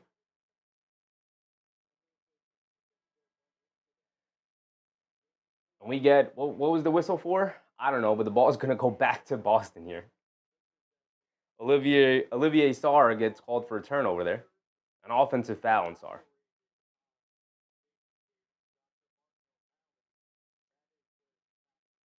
Just as that said, Jokic said, dark house as silent night. He should be mic'd up every game. Jokic is a funny dude. If he wanted to, he would easily be the face of the league. He does not want any of that. Because he's a funny dude, got a great sense of humor, very charismatic, but he don't want none of that. A straightaway 3 from, who was that, Jalen Bridges? There you go. I called Jalen Bridges before, and I was wrong. But this time, Jalen Bridges gets the 3 to go. And it looks like Boston's going to be able to keep Toronto at an arm's distance away. Sarr settles for a straightaway 3 on the pick and pop. Can't get it to go. Who grabbed that rebound? Not sure. Bringing it down. Get it inside to Amari Williams. Sprays it out. That Bridges another 3. Can't get that one to go. Amari Williams with the offensive rebound. Has it against Sarr here. Backing him down. Kicks it out. That's Jalen Bridges. Inside pass to Amari Williams. Williams out to Bridges. He's going to put up the 3. Can't get that one to go wide right on that one.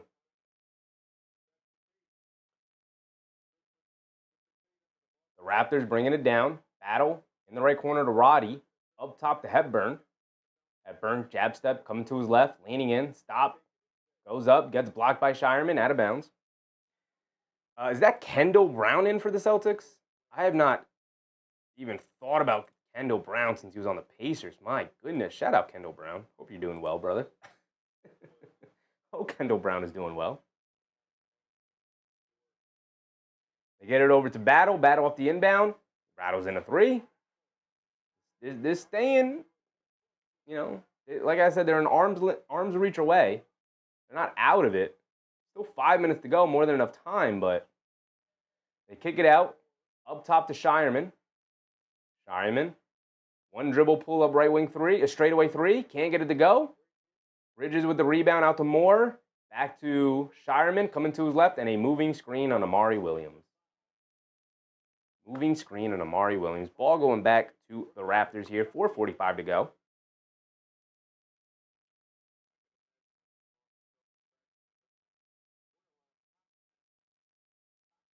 Just that said Russ should go into coaching.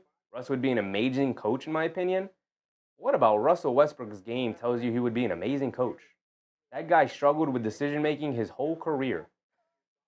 What about his game tells you he'd be an amazing coach? I don't think so at all. Maybe like a developmental assistant coach who like a motivational speaker coach. Battle right wing three, can't get it to go. They get it out to Roddy. Roddy on the relocation left wing three, can't get it to go. Amari Williams finally clears with a rebound. He's going to bring it down. 4:15 to go. Time winding down.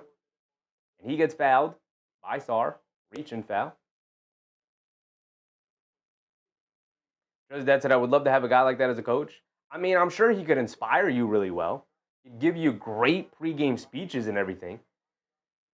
But I don't know if I'd want to listen to that guy give me the X's and O's and come up with a game plan. Because Russ's game plan was put your head down and go to the rim.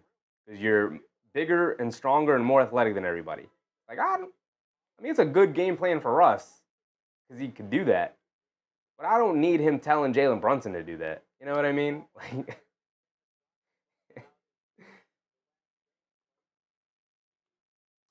just had said, fired up all the way. He wouldn't let his team dog a game ever on a young middle-of-the-country team. Yeah, yeah. Like a middle school team, he'd be a good coach for, maybe. Maybe a high school team, but yeah. He's just, have fun in his retirement, enjoy his family. He did enough with basketball. Unless he wants to get into coaching, but, like I said, maybe an assistant. Down low, they get it to, is that Mogbo's in the game now? Okay, he gets stripped, and here comes the Celtics pushing the other way. It doesn't look like this. There's no momentum whatsoever at all. Amari Williams gets fouled. So some free throws for Amari Williams. 101-89. Doesn't look like we're going to get the comeback. 3:45 to go because there's no momentum going either way. I think the entertainment of this game is over. The comeback was 27 down back to 10. So Finn said Vic was measured at 8 feet this season. Measured at 7'5" now. And who knows? He might be even bigger than that because, big men tend to say they're shorter than what they actually are. So he might be like 7'7" and be like, no, guys, I'm 7'5", I swear. Like something crazy like that. Just that said he could be a straight head coach in 5 years? I don't think so. I disagree.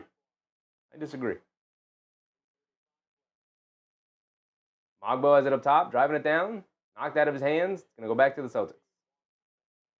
Why is Mogbo back in this game? What did Mogbo do to be punished, to be put back in the game?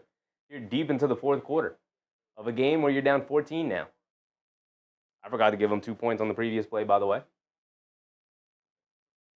Wendell Moore Jr. has it up top, being guarded by Mogbo. In the corner, driving it down. Little floater in the lane. Kendall Brown can't get it to go. Here comes Chucky Hepburn bringing it down. I like saying Chucky Hepburn's name. Chucky Hepburn, quick crossover down the lane, leans in, scoop layup, gets it to go, and the foul. Nice, quick, beautiful move from Chucky Hepburn. Who made that play? That was my guy, Chucky Hepburn.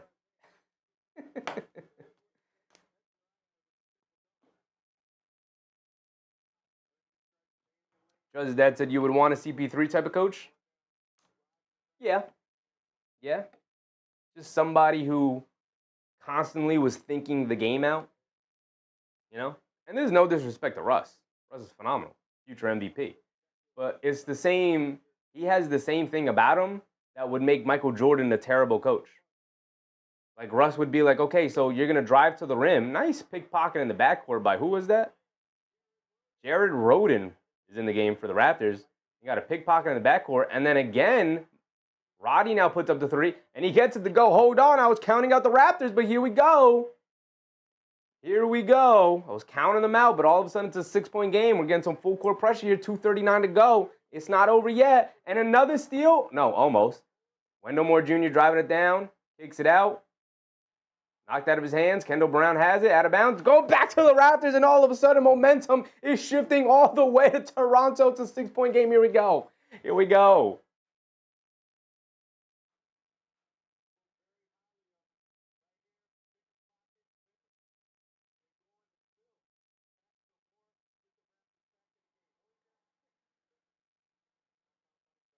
Timeout from the Celtics. They want to talk things over. Again, all over the place. Just that said, finalize my decision. Is JB a 1 or a 2? He's a 1. 1. He's a scoring point guard, brother. He's a scoring point guard. Just that said, big men want to be the 4. No, big men want to be a point guard. You ask any guy who's 6'7" or 6'8" or taller, they want to be point guards. They want to be point guards. Mr. Miyagi said LeBron wanted to be a 3. LeBron is a 1. He's a point forward. He's the only like true point forward we've ever seen. Everyone else masquerades as point forwards. He was a true point forward, which is why he was so special as a player. Nobody we've ever seen be a true point forward.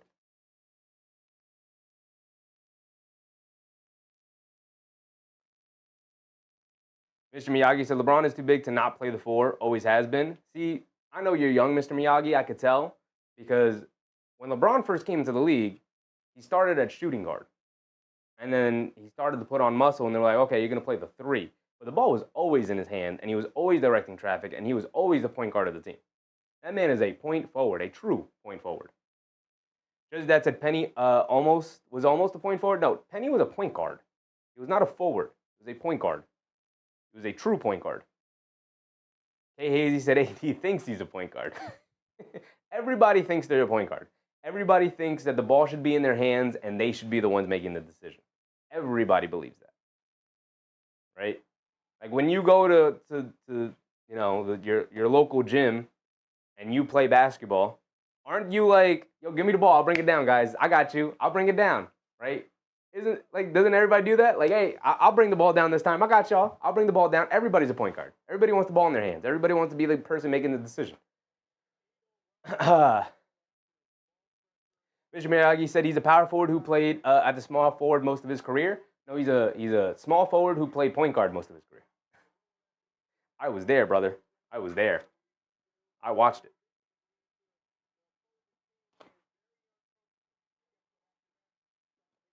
No power forward in NBA history has ever played like LeBron James. And man, just because he's 6'8", 265 does not make you a power forward. Your play style and your mentality decides your positioning.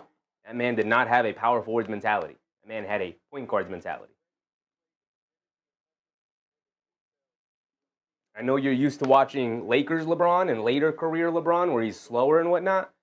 But the way that man at one point, as David Roddy knocks down the 3, at one point in LeBron's career, he was the fastest, quickest, had the highest vertical, and was the strongest player in the league. That is not a power forward. 11-0 run for the Raptors here. The 3-point game is 1 possession. They cause yet another turnover. Mogbo picks it up, leaves it off for Hepburn, leaves it off for Roddy. Roddy a pull-up 3. Can't get it to go. It's about to pop off. 103-100, under 2 minutes to go. Here comes the Celtics bringing it down. Shireman putting his head down, attacking, and he turns it over, and he fouls Hepburn. And they're in the bonus. 2 free throws for Chucky Hepburn. Oh, my goodness. 1:43 to go. 1:43 to go. Mr. Miyagi said Barkley. LeBron was quicker, faster, and had a higher vertical than Barkley. And he didn't play anything like him. He had a legit perimeter game. Barkley was an interior player, brother. Mr. Miyagi said, I watched LeBron his whole career. Everybody's watched LeBron his whole career. He's been in the league since 2003. There's very, very few people at this point who haven't watched LeBron his whole career.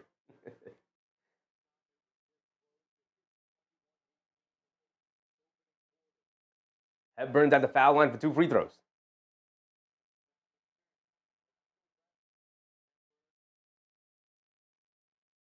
Just that, so LeBron was a pure guard. He was not a pure guard. He was 6'8", and he had ridiculously broad shoulders. He didn't roid up. Steroids are not the drug, the performance-enhancing drug that you take as a basketball player, Justice. That's not the performance-enhancing drug you take as a basketball player at all. He did not roid up. There were other things he may have taken, but that's other things. Hepburn splits the free throws. You kind of want all your points here, Hepburn. Here we go. Who is this who has the ball up top? Lewis Jr.? RJ? Is that? No, that's a different Lewis. Bridges a three, can't get it to go. Loose ball knocked out of bounds by the Celtics. Ball going back to Toronto. It's a 2-point game, 1:22 to go. Here we go. Just Dad said, you don't think LeBron does HGH? Are you foolish? I said nothing about HGH, brother. I said he's not taking steroids. Taking steroids would be very, very foolish if you were a basketball player. You do not want muscle. You want to be as quick as possible, as slim as possible while still being strong. You want to be slim and strong. Steroids do not make you slim and strong, my brother. The Raptors have the ball up top, attacking, trying to go one-on-one. That's not necessarily what they're going to do, but it worked out anyway. Oh, no, they give him a travel. They give him a travel. Roden. Was that Roden, right? Yeah, Jared Roden. They give him a travel. Under a minute to go, doing a lot of one-on-one ball handling, thinking, I'm the guy. I'm taking my moment. Mr. Miyagi said Barkley was 6'6" and played power forward. I don't care what your height is. And the Celtics come up with, the Celtics turn it over, Roden all the way to the basket, lefty layup, and they're tied at 103. Are we going to get another overtime game? Please, now somebody win this game. Mendo Moore down the lane gets the righty scoop layup to go. And this has become extremely chaotic. Chucky Hepburn took a shot to the face. He's still down on the floor. We're going to get a timeout. 40 seconds to go. Mr. Miyagi said a much more physical era. Yeah, but they played significantly slower. Have you gone back to watch a 90s game? I did. It was very bad. Just Dad said we are distracting Sheffy. Mr. Miyagi said LeBron 6'9", 250. And in Miami, it was 6'9", 275. Height and weight don't mean anything. We got eyes. We can watch. We know what a guy plays like. And depending on your play style, depends on the position you play. I don't give a damn how tall you are. If you're 6 feet playing like a center, I'm not going to put the ball in your hands and ask you to be a point guard. You know? Just Dad said overtime gets Chris's over. We're not doing this again, Justice Dad. We're not doing a third overtime game in a row. We're not doing a third preseason overtime game in a row. I can't do it. I can't do it. It's preseason.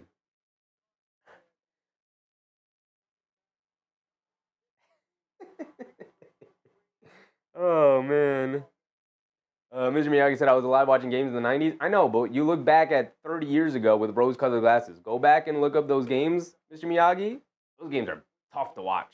I've gone back this summer. I was going to do a series this summer where we streamed the games. The issue was like actually showing the game, and it wouldn't, it just wouldn't be the same. And so I was watching a bunch of 90s games and like considered the best 90s games. And man, they were rough to watch. And I've seen them before.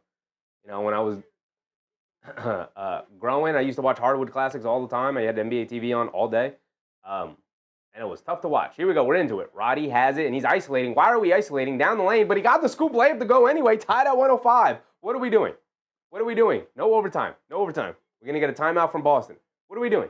No overtime. Boston got to get a basket. We got to win this. Somebody's got to win this. I don't care who wins it, but somebody's got to win this. Just Dad said Trano strikes are real. They are real. I tried. I was like trying to figure out how you would do it. But, I thought about making a video and then cutting it up and my reactions to it. And I was like, not worth it. Not worth it. So I shelved the idea for now until I figure it out.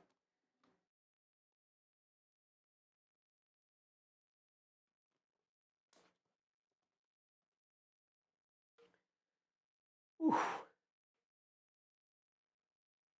Mr. Miyagi said, LeBron is not a point guard. He uses momentum and force to bring the ball up the court. He does use ball handling skills. He gains momentum, so everybody moves out of the way for a dunk or a dish. Yeah, that is a recency bias, Mr. Miyagi. He was not doing that his first stint in Cleveland. He started doing that when he got to Miami. But that's 7 years of LeBron's career where he was a point guard. And he transitioned as he got older and got stronger. Doing whatever he was doing, became more of a point forward.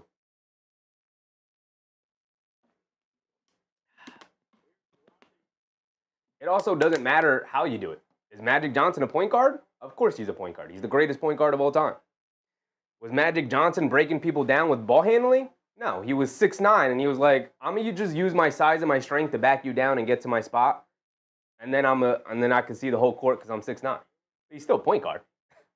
Like, just because LeBron used his size and his strength to overpower people does not mean you weren't a point guard. Like I said, play style. As the Celtics turn it over immediately off the inbound. Boy, oh boy, are the Celtics falling apart completely. Turnover after turnover after turnover. Like I said, I don't really care about LeBron anymore, so here we go. I haven't cared about LeBron in like 4 or 5 years. He's old. Chucky Hepburn bringing it down. Somebody got to win it. Toronto better win it here. Y'all better win it. I'm not trying to go to overtime 3 nights in a row. Hepburn has it up top. Coming to his right off the screen. Spins to his left. Driving it down. He's got a little lane. Foul line jumper. Well short. Loose ball. Celtics grab it. No timeout. We're bringing it down. He's got a lane. Putting his head down. Attacking. Slips and falls and he throws it out of bounds. What are you doing? Chris is ruined for overtime. Chris, what is the over you need, Chris? What is the over you need? Oh my goodness. Toronto's going to draw up a play here. Here we go. Mr. Miyagi said Jason Kidd is the best point guard of all time. Top 5 for sure, maybe top 3. Magic's the best point guard of all time, brother. It's not even close. This isn't even a discussion. That is a non-debatable point. The other stuff you want to debate about the LeBron thing, go ahead. We could debate that all night. That's fine. Magic Johnson is the greatest point guard of all time is non-debatable. It is a non-debatable thing. K. Hazy, we're not getting overtime, brother. Stop. Y'all got to stop calling up for overtime. And Trill Lima. What's up, Andy? Overtime? No, please, please. Let's get a victor. Somebody got to win it at the buzzer. Toronto, you got to win it at the buzzer. Chris said Ray J's the best PG ever. Ray J, what's his name? Ray J Dennis? I might never forget Ray J Dennis ever again after that performance he put on the other night. I might never.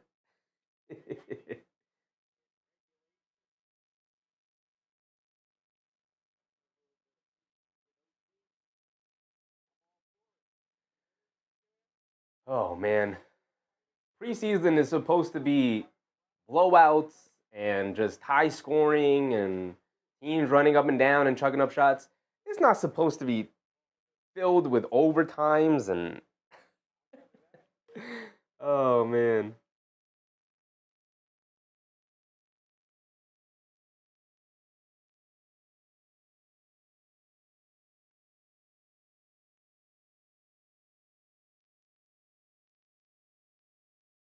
My man was falling down for the Celtics, trying to go full court. And he just threw it out of bounds. That is like the kind of play I would make in high school. I don't know how you get to the NBA at this point in your basketball playing career where you've gotten to the point, to the top, to the pinnacle, and then you make a play like that where you just dribble into a defender. Like the defender's backpedaling like this, and he's coming this way, and then just crosses over into the defender.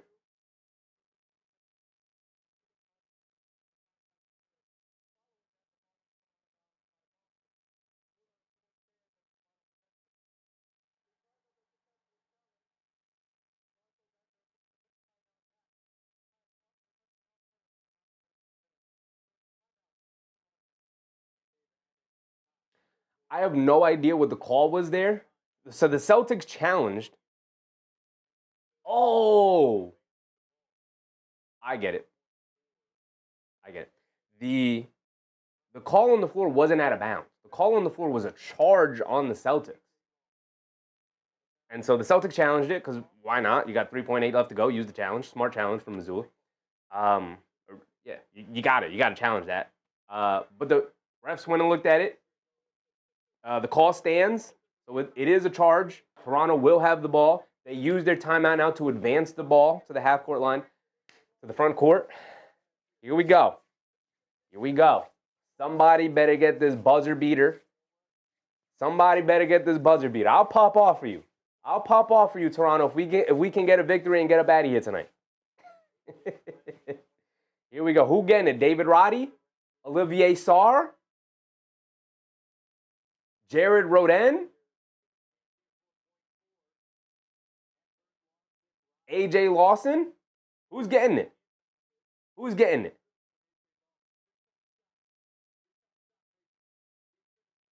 Here we go. Here we go. Don't give me overtime. Give me a bucket. 4.4 on the clock. Don't give me overtime. Give me a bucket. Side of the backboard incoming. Don't put that on us. Don't put that on us, Justice Bag. We're trying to get out of here. Mogbo's in the game too with Hepburn. Boston's going to inbound it. Inside the Mogbo. Catches. He's under the basket. Shot clock running down. Turn, spin. And he gets it to go. There you go, baby. There you go, Mogbo. Excellent play. 1.9 on the clock. It's not entirely over. No, Boston has no timeouts left. They got to heave it. They get it in. Lewis heaves.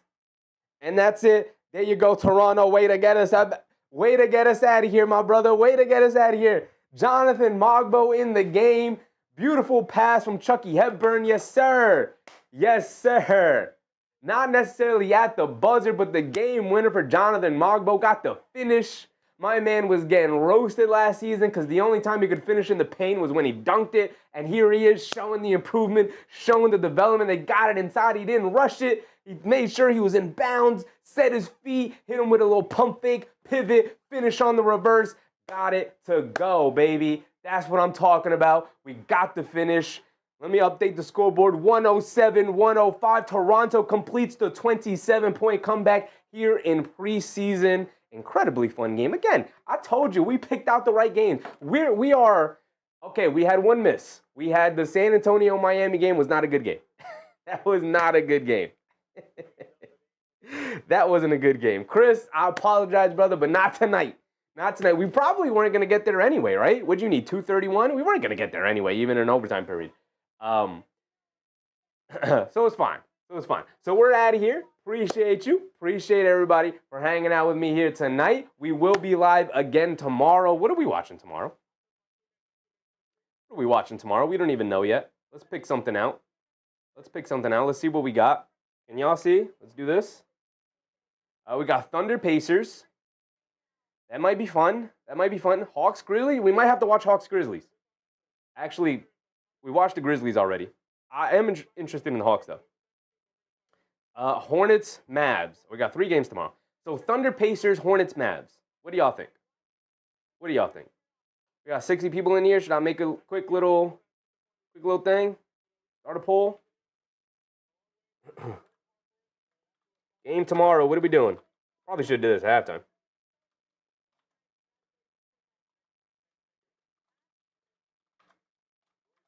Thunder versus the Pacers or Thunder Pacers, Atlanta. C's let me down, Mr. Miyagi. Unfortunate. Or Hornets, Mavs.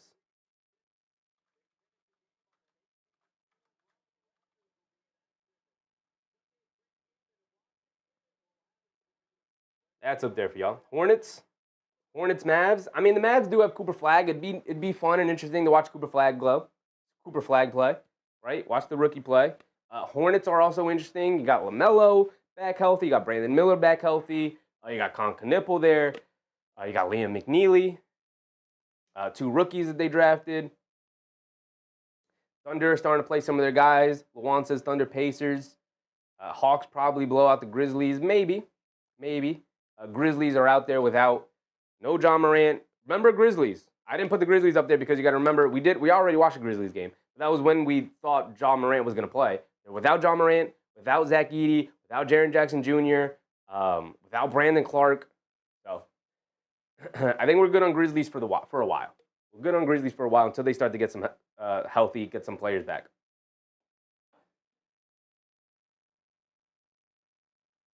Mr. Miyagi said, it's cool. I didn't expect a great season anyway. a little bit of a throwaway season. You never know. They are talking, Mr. Miyagi. They are talking about possibly, they're cautiously optimistic that Jason Tatum could maybe come back this season. Now, I wouldn't like to see it just because, just take the year to fully recover 100% and come back strong next year. But, you never know. Just as Dad said, Grizzlies telecast is top-notch, though. I'm not trying to watch them play anymore. Not until they get some of their players back. Just as Dad said, Tatum in March, I hear. March might be a little too early. Well, that is the end of the year. Maybe. I don't know. Look, man, he's dunking already. Dunking off the vert. Crazy. Off an Achilles tear? That's crazy. Mr. Miyagi said Hornets. What are we looking at? Thunder Pacers is winning the poll right now. Thunder Pacers is winning the poll right now.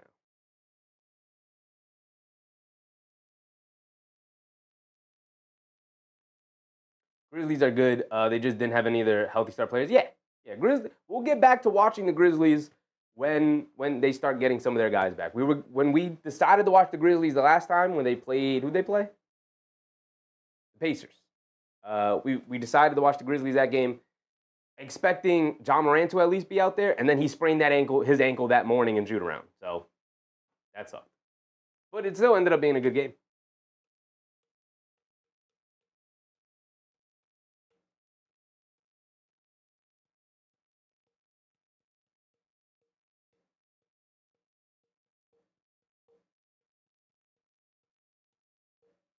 Doug Delaney with the subscription. Appreciate you, Doug. Hope you're having a good time tonight, Doug. We will be back tomorrow with what looks like Thunder Pacers. Y'all look like y'all want Thunder Pacers. I agree with y'all. I'm going to end the poll right there. Thunder Pacers it is. That was my vote as well. I was hoping for Thunder Pacers. 7 o'clock start time, so similar to today, a little bit earlier of a start time. We'll be live at 6:30 tomorrow for the pregame, obviously, for Thunder Pacers. We'll go through the rosters. We'll talk about them, and then we'll get to the game. Hopefully that's a good game. Thunder should start. They're going into their 4th preseason game tomorrow, so they should start playing some of their guys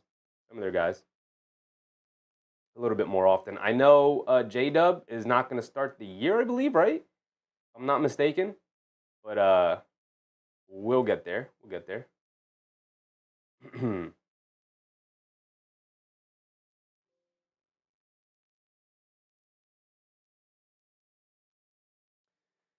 So I appreciate you, Mr. Miyagi, Justice's dad, Doug Delaney with the subscription. Appreciate you. And everybody else in the chat. Where are we at?